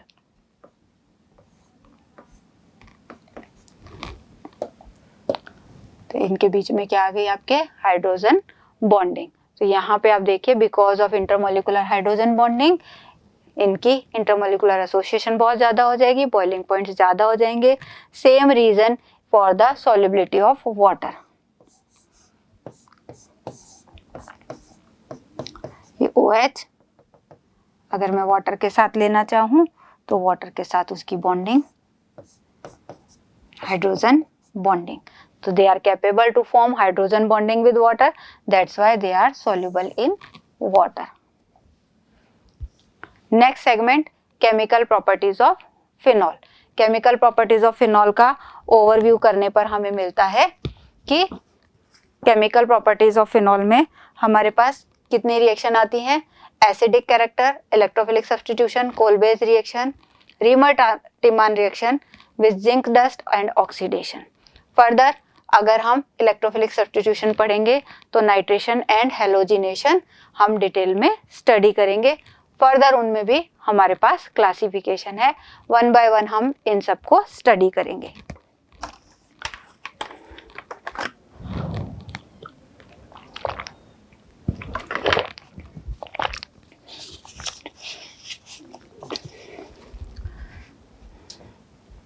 चलिए वन बाय वन इनको स्टडी करते हैं। Acidic character of phenol. Acidic character of phenol again वही रीजन है कि OH बॉन्ड में पोलैरिटी होनी चाहिए और उसका H+ निकलना चाहिए। Phenol is more acidic then alcohol, ये आपके पास क्वेश्चन आने वाला है। फिनॉल और अल्कोहल की एसिडिक नेचर का कंपैरिजन। तो फिनॉल और एसिडिक अल्कोहल के एसिडिक नेचर का कंपैरिजन हम करते हैं तो फिनॉल ज़्यादा एसिडिक है। क्या रीज़न है? दो रीज़न है आपके पास। पहला तो क्या आ जाएगा, फिनॉल के आयोनाइजेशन से हमारे पास अगर H+ निकालने के बाद क्या बनेगा, फिनॉक्साइड आयन। ये फिनॉक्साइड आयन कैसा होता है, रेजोनेंस स्टेबलाइज्ड होता है। इसमें हमारा जो नेगेटिव चार्ज है वो कैसा है, डीलोकेलाइज्ड है। 5 रेजोनेटिंग स्ट्रक्चर में वो चार्ज डीलोकेलाइज्ड हो रहा है, वो मोर रेजोनेंस स्टेबलाइज्ड है। वेयर एज एल्कोक्साइड आयन में, जो हमारा एल्कोक्साइड आयन है, ये अल्कोहल है, अगर मैं इसमें से H+ को निकाल दूं, इस H+ को निकाल दूं तो क्या बन रहा है मेरे पास, एल्कोक्साइड आयन। इस एल्कोक्साइड आयन में आप देखिए कि जो नेगेटिव चार्ज है वो कहाँ है, ऑक्सीजन पे लोकलाइज्ड फॉर्म में है, कोई रेजोनेटिंग स्ट्रक्चर नहीं बन रही है। तो इसमें रेजोनेटिंग स्ट्रक्चर नहीं बन रही है तो इसके बनने की पॉसिबिलिटी या इसकी स्टेबिलिटी फिनॉक्साइड आयन के कंपैरिजन में कम है। इसीलिए जो फिनॉल है हमारे ज़्यादा एसिडिक हैं कंपैरिजन टू अल्कोहल्स। दूसरी बात आ जाएगी हमारे पास इलेक्ट्रॉन विड्रॉइंग ग्रुप और इलेक्ट्रॉन रिलीजिंग ग्रुप।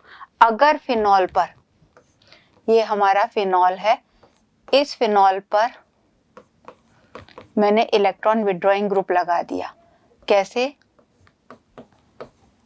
NO2, ठीक है। अगर मैंने यहाँ पर इस फिनॉल पर इलेक्ट्रॉन विड्रॉइंग ग्रुप लगा दिए हैं,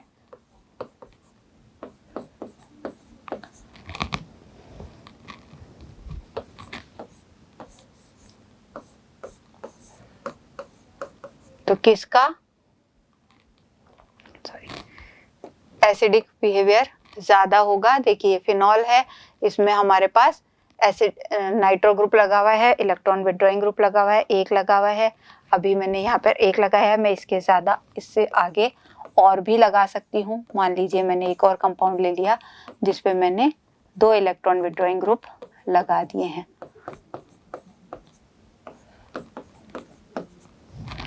तो जितने इलेक्ट्रॉन विड्रॉइंग ग्रुप लगते जाएंगे बेंजीन रिंग पर, वो क्या करेंगे, बेंजीन रिंग पर इलेक्ट्रॉन डेंसिटी को कम करने का काम करेंगे, इस बॉन्ड की पोलैरिटी को बढ़ाने का काम करेंगे। इट मींस एसिडिक बिहेवियर को बढ़ाएंगे। इसके ऑपोजिट अगर मैं इलेक्ट्रॉन रिलीजिंग ग्रुप लगाती हूँ, +I वाले ग्रुप लगाती हूँ, तो क्या लगा हो सकता है, उनकी इलेक्ट्रॉन डेंसिटी इंक्रीज होने के कारण एसिडिक नेचर कम हो जाएगी। अगर मैंने यहाँ पे लगा दिया CH3 या OCH3, ठीक है, तो ये क्या हो जाएगा, फिनॉल की एसिडिक नेचर को कम कर देगा। इसके कंपैरिजन में हमारी फिनॉल इटसेल्फ क्या होगी, ज़्यादा एसिडिक होगी। तो फिनॉल पर अगर मैंने इलेक्ट्रॉन विड्रॉइंग ग्रुप लगाए हैं, लाइक NO2 साइनाइड ग्रुप लगाए हैं, तो एसिडिक नेचर बढ़ती जाएगी। जितने ज़्यादा हमारे पास इलेक्ट्रॉन विड्रॉइंग ग्रुप होंगे उतनी ज़्यादा उसकी एसिडिक नेचर होगी, उतना ही ज़्यादा वो स्ट्रॉन्ग एसिड की तरह बिहेव करेगा। अगर इलेक्ट्रॉन रिलीजिंग वाले ग्रुप लगा दिए तो वो फिनॉल की एसिडिक नेचर को कम करेंगे। Electrophilic aromatic substitution of phenol. देखिए स्टूडेंट्स, फिनॉल की इलेक्ट्रोफिलिक सब्स्टिट्यूशन से आपको समझने के लिए सबसे पहले उसकी रेजोनेटिंग स्ट्रक्चर में जाना पड़ेगा। फिनॉल कैसा होता है, ऑर्थो पैरा डायरेक्टिंग होता है और बेंजीन रिंग में एक्टिविटी को बढ़ाने वाला होता है। It means it is a activating and ortho para directing group. कैसे पता चला ये हम देखते हैं। अभी मैं कुछ रेजोनेटिंग स्ट्रक्चर्स बना देती हूँ जो फिनॉल की हम डील करने वाले हैं। ये देखिए, ये ऑक्सीजन के ऊपर 2 लोन पेयर हैं, +M के कारण क्या होगा, ये लोन पेयर यहाँ से शिफ्ट होंगे, डबल बॉन्ड OH+, ओके। और ये जो बॉन्ड यहाँ शिफ्ट हुआ था ये आ गया चार्ज, ये हो गया ये। अब क्या होगा next, delocalisation, double bond charge, और यहाँ पे हमारा जो पहले से था OH प्लस। ओके, अब नेक्स्ट स्ट्रक्चर में क्या हो जाएगा, अगेन चार्ज आगे रोटेट करेगा, डीलोकेलाइज्ड हो जाएगा, और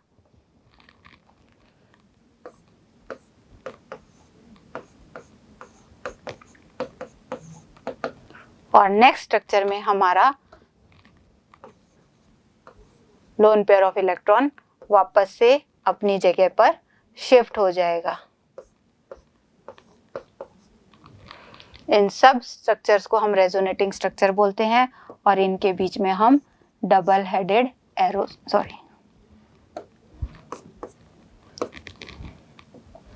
इन सब के बीच में हम डबल हेडेड एरोस पुट करेंगे।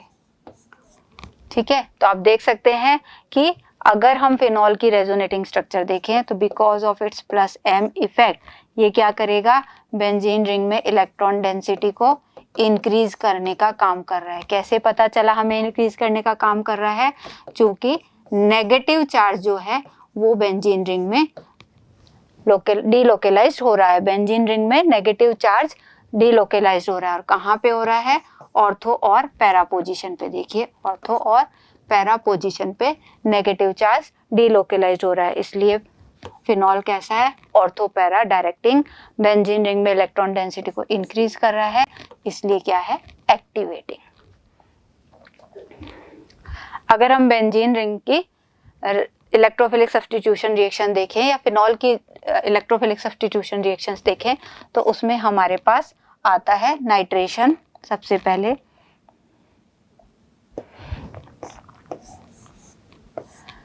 ये फिनॉल है, फिनॉल का नाइट्रेशन हम कराते हैं तो हमारे पास दो कंडीशन है।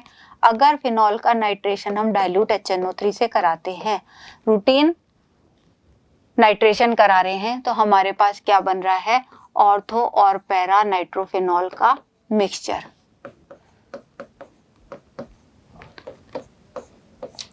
ऑर्थो एंड पैरा नाइट्रोफिनॉल का मिक्सचर। बट अगर यही नाइट्रेशन हम कंसंट्रेट HNO3 की प्रेजेंस में करा रहे हैं, कंसंट्रेट HNO3 की प्रेजेंस में करा रहे हैं, तो क्या होगा, हमें मिलेगा पिक्रिक एसिड।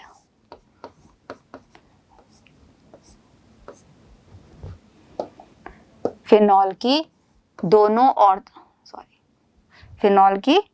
दोनों ऑर्थो और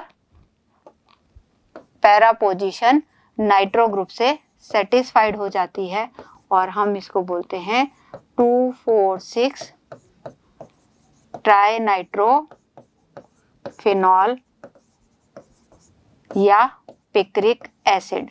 क्वाइट इंपॉर्टेंट फॉर्मूला, ये एग्जाम में आपके पास पिक्रिक एसिड का फॉर्मूला ड्रॉ करने पे आ जाता है।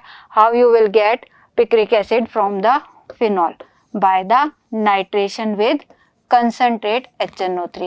What happens when phenol is treated with concentrate HNO3? We are getting 2,4,6 trinitrophenol. Phenol की दोनों ऑर्थो और पैरा पोजीशन पे नाइट्रो ग्रुप आके ऑक्यूपाई कर लेता है। डाइल्यूट HNO3 से कराते हैं तो ऑर्थो और पैरा नाइट्रोफिनॉल्स मिल रहे हैं हमें। इन दोनों के मिक्सचर में हम क्या कर सकते हैं, ये स्टीम वॉलेटाइल मिक्सचर है हमारे पास, जिसमें हमारा ऑर्थो क्या है, स्टीम वॉलेटाइल है, और हम इसको डिस्टिलेशन से, फ्रैक्शनल डिस्टिलेशन से सेपरेट कर सकते हैं। ठीक है, तो ऑर्थो हमारा स्टीम वॉलेटाइल है और पैरा हमारा इंटरमोलिकुलर हाइड्रोजन बॉन्डिंग शो करता है, ये ध्यान रखना है। ये स्टीम वॉलेटाइल है हमारा, क्यों, क्योंकि इसमें है इंट्रामोलिकुलर हाइड्रोजन बॉन्डिंग।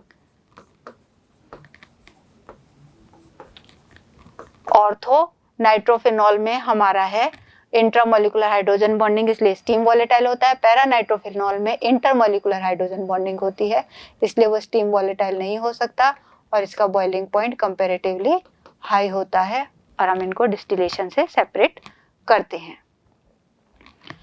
हेलोजिनेशन की बात करें तो जैसा हमने नाइट्रेशन में देखा वैसा ही फिनॉल का ब्रोमिनेशन है। ये हमारा फिनॉल है और अगर हम इसका ब्रोमिनेशन करते हैं इन CS2, ओके, रूटीन ब्रोमिनेशन हम कर रहे हैं, तो हमें क्या मिलेगा, ऑर्थो और para ब्रोमोफिनॉल्स।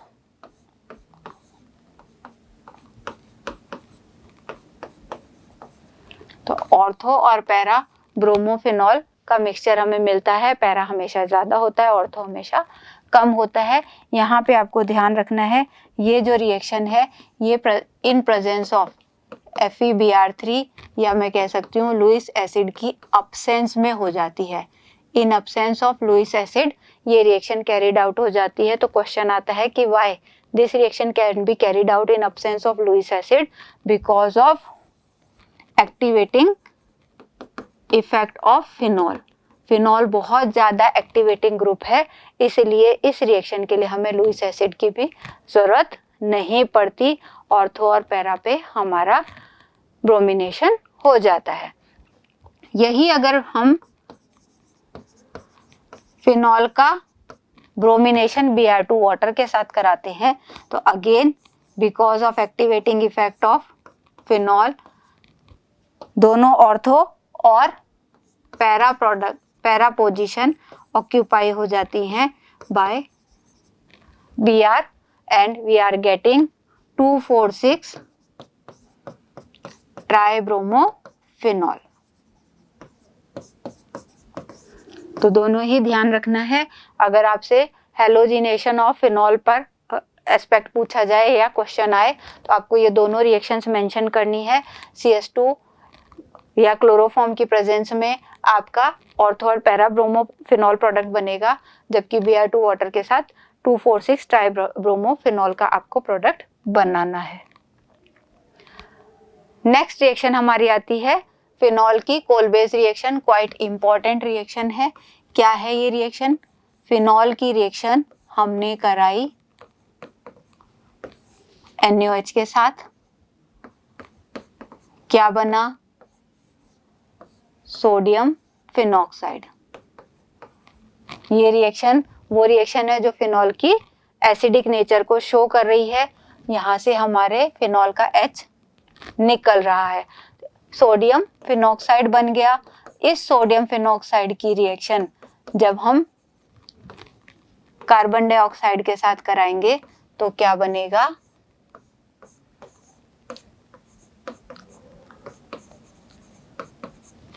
Two hydroxy benzoic acid, that is ortho hydroxy benzoic acid, और इसे कॉमनली हम बोलते हैं सैलिसिलिक एसिड, जो हमने एस्पिरिन की प्रिपरेशन में यूज किया था। तो नेम रिएक्शन है। What you will write in this segment, you will write when phenol is treated with NaOH and CO2 we are getting salicylic as the main product. It is also termed as 2-hydroxybenzoic acid or orthobenzoic acid and used for the preparation of aspirin. Reimer Tiemann reaction है। Again ये भी बहुत important reaction है क्योंकि name reaction है। क्या करते हैं हम इसमें? फिनॉल ही है। फिनॉल की रिएक्शन हम करा रहे हैं NaOH के साथ में या बेस के साथ में एंड क्लोरोफॉर्म। किसके साथ? NaOH एंड क्लोरोफॉर्म के साथ। क्या बन जाएगा हमारे पास? एक NaOH के साथ करा हमारा सोडियम फिनॉक्साइड और क्लोरोफॉर्म के साथ हमारा ये बन गया substituted benzyl chloride, substituted benzyl chloride. और इसकी फर्दर हम NaOH के साथ रिएक्शन कराते हैं तो क्या हो जाएगा?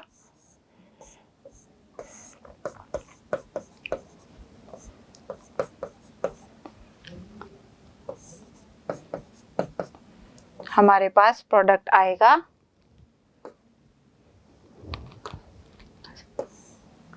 सैलिसैल्डिहाइड OH एंड CHO। ये हमारा प्रोडक्ट है सैलिसैल्डिहाइड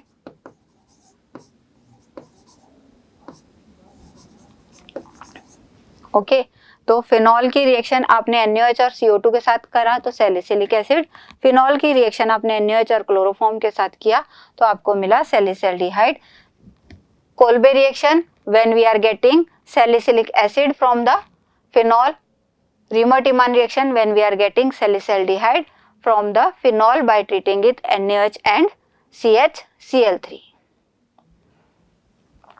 Reaction with the zinc dust, phenol की रिएक्शन जिंक डस्ट के साथ कराते हैं। ये रहा फिनॉल और इसकी रिएक्शन हमने जिंक डस्ट के साथ कराई।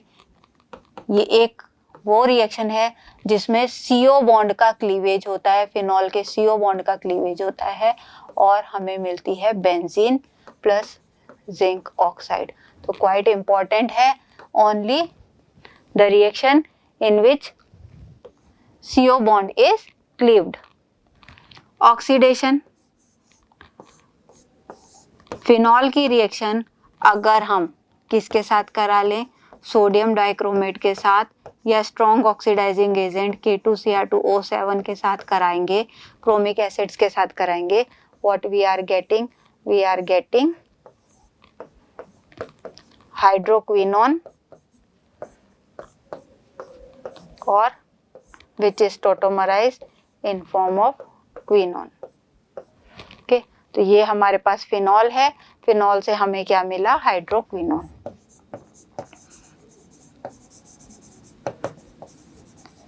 So on treating with zinc dust we are getting benzene from phenol, on treating with K2Cr2O7 or sodium dichromate or chromic acid we are getting hydroquinone by the oxidation of phenol।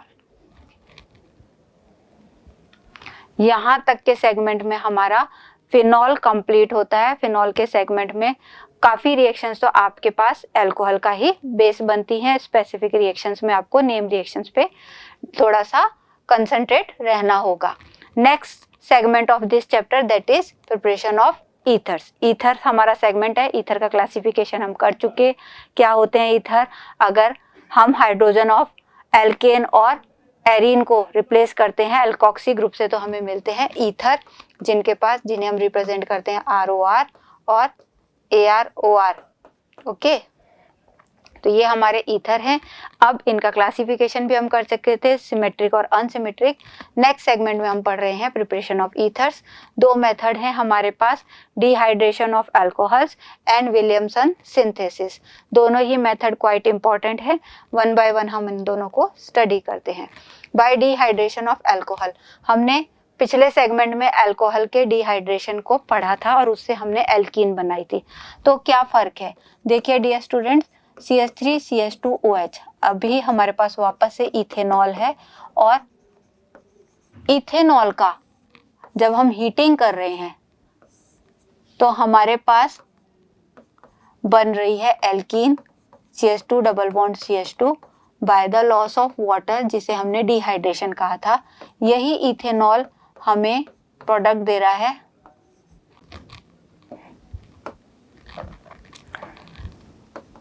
Diethyl ether by the loss of water. तो फर्क क्या है, अगर हम ethanol को heat कर रहे हैं 443 केल्विन पर, द मेन प्रोडक्ट और the major product will be alkene, but lower temperature पर हीट कर रहे हैं 413 केल्विन पर हमें ट्रीट कर रहे हैं तो हमें मिलेंगे ईथर एज द प्रोडक्ट। ये आपको ध्यान रखना है। 443 kelvin is the magic temperature on which ethanol will prepare ethene, whereas on 413 kelvin 413 kelvin पे ईथर का फॉर्मेशन प्रोसीड होगा। It means reaction conditions are influencing the end product. Temperature की condition हमें बता रही है कि प्रोडक्ट हमारा क्या होगा। This method, it means ethanol से जो हम बना रहे हैं, अल्कोहल का डिहाइड्रेशन से जो मेथड बना रहे हैं, इससे अगर हमें ईथर बनाना है तो हमें ध्यान रखना है कि हमारा अल्कोहल कैसा होना चाहिए, प्राइमरी। तो the thing to be note is that कि हमारा अल्कोहल कैसा होना चाहिए, प्राइमरी अल्कोहल होना चाहिए। अगर हमने सेकेंडरी और टर्शरी अल्कोहल लिया है, सेकेंडरी और टर्शरी अल्कोहल दिया है, तो हमें ईथर की बजाय क्या मिलेंगे, एल्कीन्स मिलेंगे। Elimination reaction will be occurring there. अब इस मेथड में आप देखिए क्या होता है। मेथड में सिंपली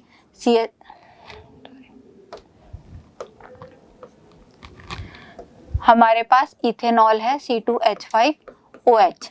ओके, अगेन ये रिएक्शन हमारी प्रोटॉन की प्रेजेंस में हो रही है, तो क्या होगा, ऑक्सीजन अपना लोन पेयर ऑफ इलेक्ट्रॉन इसको देगा और प्रोटोनेटेड अल्कोहल बन जाएगा C2H5।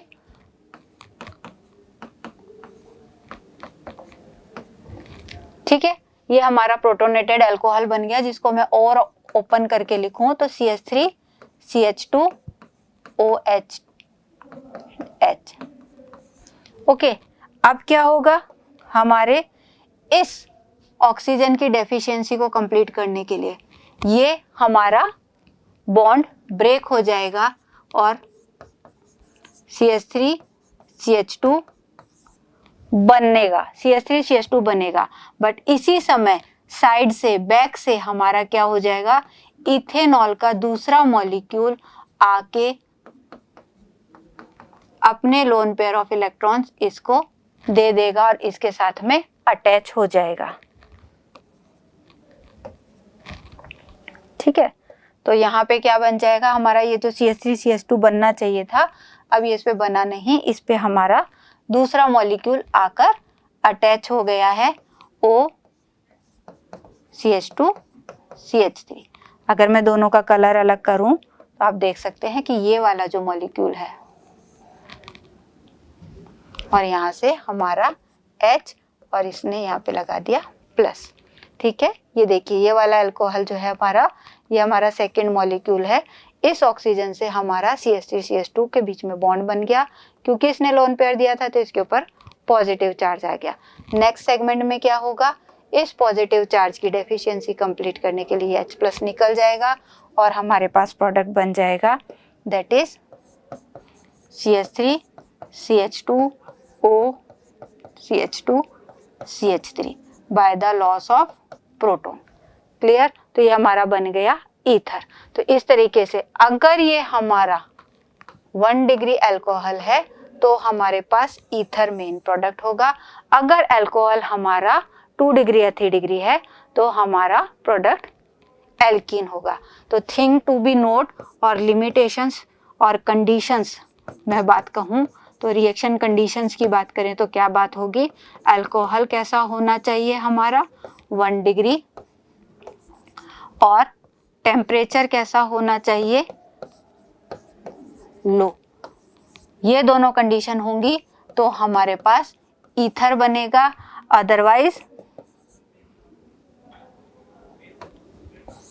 अदरवाइज क्या होगा, alkene will be the main product. Temperature high हो गया या अल्कोहल 2 डिग्री 3 डिग्री हो गया तो हमारे पास ईथर की बजाय एल्कीन मेजर प्रोडक्ट बन जाएगा। दूसरा मेथड है ईथर की प्रिपरेशन का, that is Williamson synthesis. Williamson synthesis में भी हमारे पास कंडीशंस हैं, पहले हम समझ लेते हैं विलियमसन सिंथेसिस क्या होता है। हमारे पास एल्किल हैलाइड है, it is treated with sodium alkoxide. ये कहाँ से मिला था हमें, ये हमें अल्कोहल की मेटल के साथ रिएक्शन से मिला था। सोडियम एल्कोक्साइड हमें सोडियम की अल्कोहल के साथ रिएक्शन से मिला था। ये हमारा एल्किल हैलाइड है। अगर मैंने इन दोनों को रिएक्शन कराई तो मेरे पास क्या बनेगा, ether plus NaX। So preparation of ether by the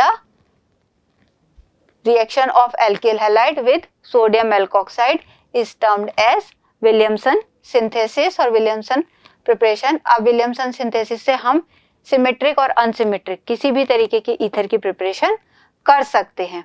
again यहाँ पे कंडीशंस हमें ध्यान रखनी है, the things to be noted. Williamson synthesis में हम टर्शरी एल्किल हैलाइड्स को यूज नहीं कर सकते। हमारे पास एल्किल हैलाइड कैसा होना चाहिए, alkyl halide should be 1 degree, और एल्कोक्साइड या अल्कोहल जो है हमारा वो कैसा हो सकता है, that can be 3 degree. Okay, तो आपको यहाँ पे ध्यान रखना है कि एल्किल हैलाइड हमारा 1 डिग्री ही होना चाहिए। अगर हमारा एल्किल हैलाइड टर्शरी हो गया तो अगेन हमें सब्स्टिट्यूशन की बजाय एलिमिनेशन प्रोडक्ट मिलेगा। तो ये लिमिटेशन आप विलियमसन सिंथेसिस की याद रखिएगा। इसमें आपके पास क्वेश्चन है, देखिए अगर मैं आपको बोलूं कि CH3 टर्शरी ब्यूटिल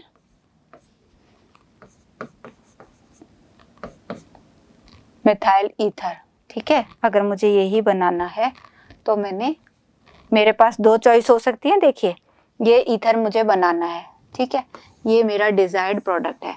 अब इसको बनाने के लिए मेरे पास 2 चॉइस हो सकती हैं। क्या 2 चॉइस हो सकती हैं कि मैं या तो ले लूं टर्शरी हैलाइड प्लस मिथेनॉल या सोडियम मिथॉक्साइड, और दूसरा ऑप्शन हो सकता है कि मैं एल्किल हैलाइड कैसा ले लूं, मिथाइल का, और अल्कोहल कौन सा ले लूं मैं, टर्शरी, ठीक है, क्योंकि एक एल्किल ग्रुप मेरे पास टर्शरी अल्कोहल से आना है और एक मेरे पास आना है, ONA कर लेते हैं, सोडियम एल्कोक्साइड। तो मैंने यहाँ पे लिया है 3 डिग्री अल्कोहल और यहाँ पे लिया मैंने 3 डिग्री एल्किल हैलाइड। दोनों में से कौन सा मेथड सक्सेसफुल है टू प्रिपेयर दिस मेथड? तो डियर स्टूडेंट्स, अभी हमने देखा था कि विलियमसन सिंथेसिस में आप एल्किल हैलाइड 3 डिग्री नहीं ले सकते। It means alkyl halide 3 degree और 1 डिग्री अल्कोहल का कॉम्बिनेशन हमें ये प्रोडक्ट नहीं देगा। 1 डिग्री एल्किल हैलाइड और 3 degree alkoxide will prepare our desired ether. Okay, तो यहाँ पे आप अलर्ट रहिएगा, इस तरीके के कॉम्बिनेशन पे क्वेश्चन आपको मिलेंगे। फिजिकल प्रॉपर्टीज ऑफ ईथर की बात करें तो ईथर्स कैसे होते हैं, पोलर कंपाउंड्स होते हैं। They have net dipole moment because of polarity in CO bonds. Boiling point की बात करें तो एल्केन्स के कंपैरिजन में हाई होते हैं बट अल्कोहल्स के कंपैरिजन में कम होते हैं। तो एल्केन आप देख सकते हैं, एन पेंटेन है, इथॉक्सी एथेन है, ब्यूटेनॉल है। तो पेंटेन का बॉइलिंग पॉइंट, एल्केन का बॉइलिंग पॉइंट कम है, then ethoxy ethane and then आपका अल्कोहल। तो एल्केन के कंपैरिजन में ज़्यादा हो जाते हैं, कंपेरेबल होते हैं, बट अल्कोहल से बहुत कम होते हैं। Again extent of hydrogen bonding. Chemical properties of ether की बात करें तो 2 कैटेगरी में हम उनको डिवाइड कर सकते हैं, CO बॉन्ड क्लीवेज और इलेक्ट्रोफिलिक सब्स्टिट्यूशन। इलेक्ट्रोफिलिक सब्स्टिट्यूशन में routine halogenation, Friedel Crafts alkylation, acylation and nitration reactions. Cleavage of CO bond की बात करते हैं तो देखिए सबसे पहले तो ध्यान रखना है कि ईथर का जो एल्कोक्सी ग्रुप है वो लीस्ट रिएक्टिव ग्रुप है, वो बहुत मुश्किल से ब्रेक होता है। तो cleavage of CO bond in ether take place under drastic condition. बहुत पसीना बहाना पड़ेगा इस बॉन्ड को तोड़ने के लिए। ओके, तो नॉर्मल कंडीशन में तो ये होता ही नहीं है, तो उसका रीजन भी क्या आएगा, क्योंकि ये लीस्ट रिएक्टिव फंक्शनल ग्रुप है। अब जब हम क्लीवेज कर रहे हैं तो हमें क्लीवेज में ध्यान रखना है कि हमारा ईथर हमारा कैसा है। देखिए डाई एल्किल ईथर, हमारे पास डाई एल्किल ईथर है ROR, ठीक है। अभी मैं इसका क्लीवेज करूंगी तो क्या मिलेगा मुझे, HX की प्रेजेंस में ये क्लीवेज होगा। तो एक तो मुझे मिलेगा RX एल्किल हैलाइड प्लस साथ में मिलेगा मुझे अल्कोहल, ठीक है। ये अल्कोहल फर्दर HX के साथ क्लीव होगा और मुझे मिलेगा एल्किल हैलाइड। तो अगर मेरे पास डाई एल्किल ग्रुप है, डाई एल्किल ईथर है, तो it will give 2 alkyl halide molecules. दोनों कैसे हैं, सेम एल्किल ग्रुप्स हैं, तो मेरे पास 2 एल्किल हैलाइड के मॉलिक्यूल्स आ जाएंगे।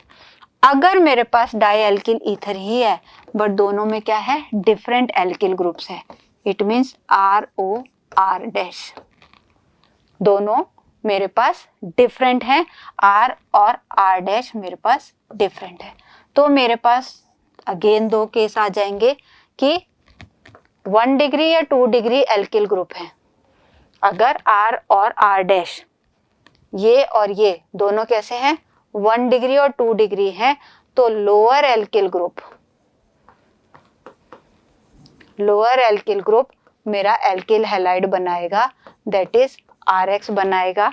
ओके, बट अगर मेरे पास ये 3 डिग्री एल्किल ग्रुप है, इन दोनों में से एक 3 डिग्री एल्किल ग्रुप है, तो 3 डिग्री वाला मेरा एल्किल हैलाइड बनाएगा। ठीक है, लोअर एल्किल ग्रुप यहाँ पर 1 डिग्री और 2 डिग्री हुए, तो लोअर एल्किल ग्रुप जो छोटा एल्किल ग्रुप है, मैं एग्जांपल में आपको लेके दिखाती हूँ। अगर मान लो मेरे पास ये CH3 है और ये C2H5 है। ओके, तो मेरे पास CH3 का हैलाइड बनेगा और C2H5 का अल्कोहल बनेगा। बट अगर मेरे पास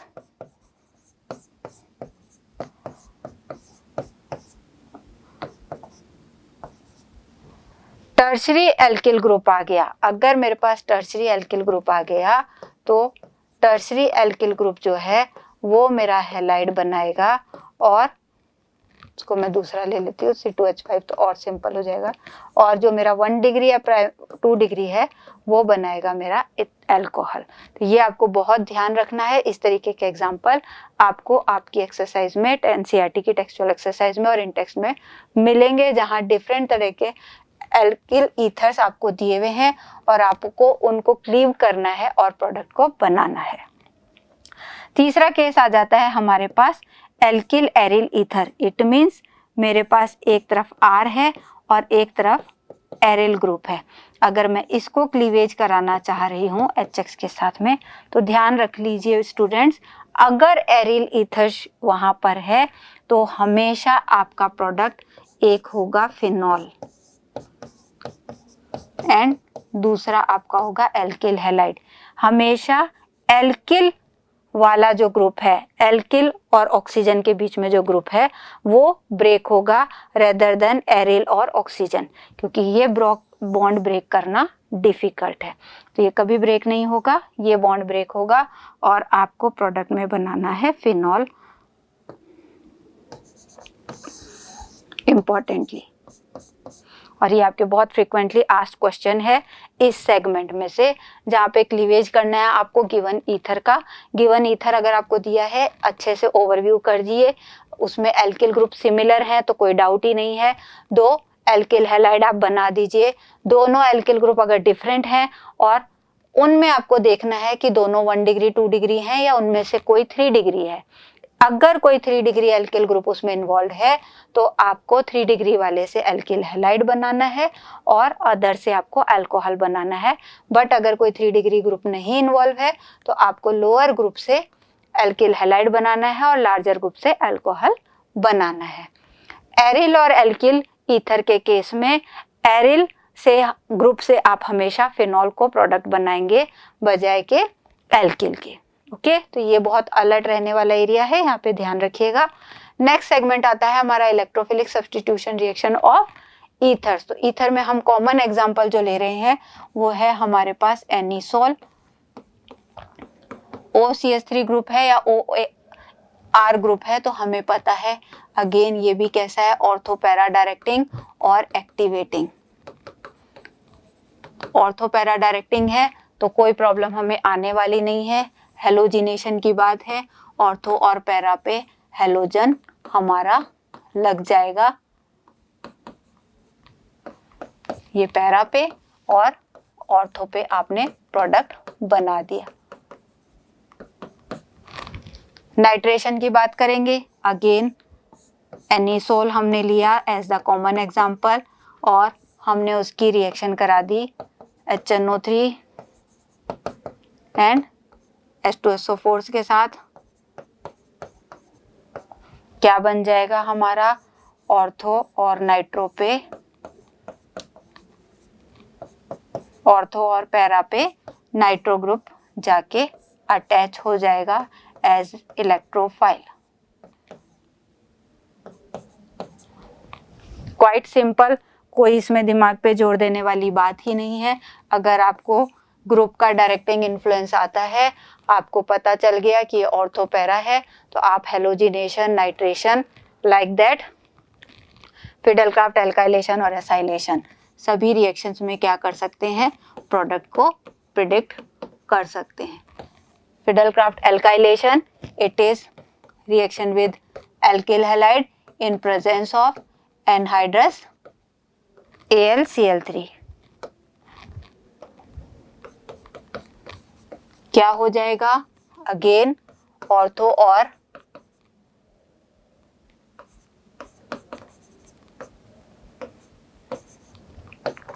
पैरा पे हमारा प्रोडक्ट बन जाएगा।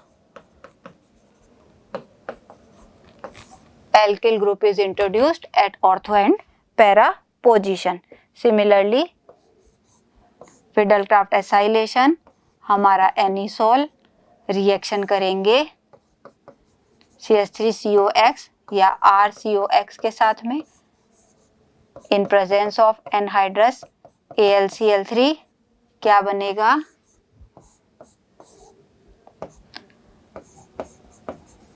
ऑर्थो पे एसिटिल ग्रुप और पैरा पे एसिटिल ग्रुप इंट्रोड्यूस हो जाएगा। ओके, तो यहाँ पे आपको क्लियर इंडिकेशन है, ऑर्थो पैरा डायरेक्टिंग है तो आप नाइट्रेशन, हेलोजिनेशन, फिडेलक्राफ्ट एसाइलेशन और अल्काइलेशन में ऑर्थो और पैरा पे रिजल्टिंग प्रोडक्ट बना सकते हैं। यहाँ पर आपका और चैप्टर कंप्लीट होता है, it is over. Alcohol, phenol और ईथर की सारी रिएक्शंस हमने पढ़ ली है। Now it's time to test your brain और ट्रेन योर ब्रेन। जितनी भी रिएक्शंस पढ़ी हैं उनमें से सिलेक्टिव क्वेश्चंस और फ्रीक्वेंटली आस्क्ड क्वेश्चंस को हमने पिक किया है। पहला क्वेश्चन ले लेते हैं, पिक्रिक एसिड। पिक्रिक एसिड हमने बनाया था कहाँ पर डियर स्टूडेंट्स, अगर आपको याद आ रहा हो तो पिक्रिक एसिड हमने बनाया था फिनॉल की रिएक्शन विद कंसंट्रेट HNO3। अगर आपने उसकी कंसंट्रेट HNO3 के साथ नाइट्रेशन कराई थी तो हमें पिक्रिक एसिड मिला था, विच इज, ये है हमारा picric acid. By the structure you can get the idea, it is 2,4,6 nitrophenol.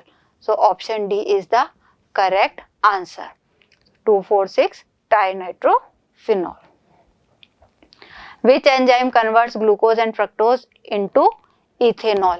ये भी हमने देखा था कि अगर हमने इन्वर्ट शुगर ली थी और उसका हाइड्रेशन कराया था तो कौन सा एंजाइम था हमारे पास, इन्वर्टेज। वो क्या बना रहा था, ग्लूकोज एंड फ्रक्टोज का मिक्सचर हमें दे रहा था।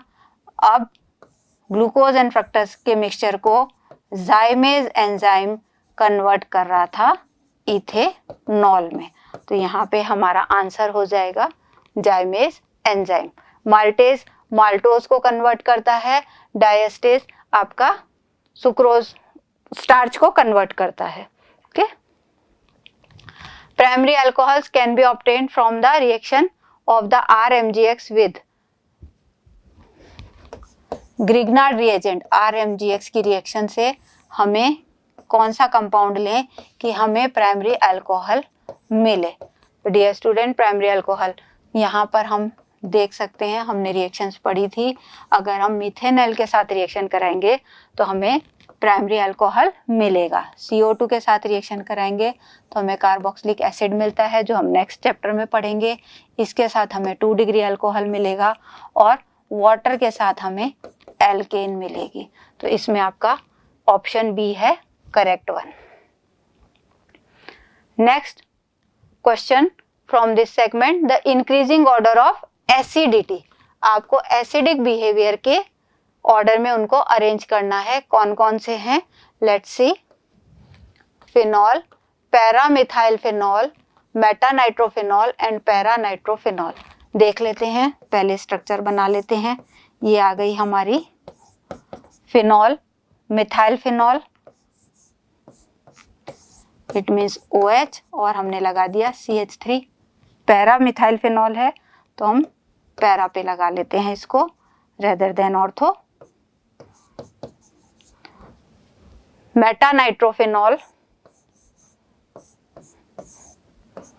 ये फिनॉल और ये हमारा आ गया मेटा पे नाइट्रो ग्रुप, और अब है हमारा पैरा नाइट्रोफिनॉल।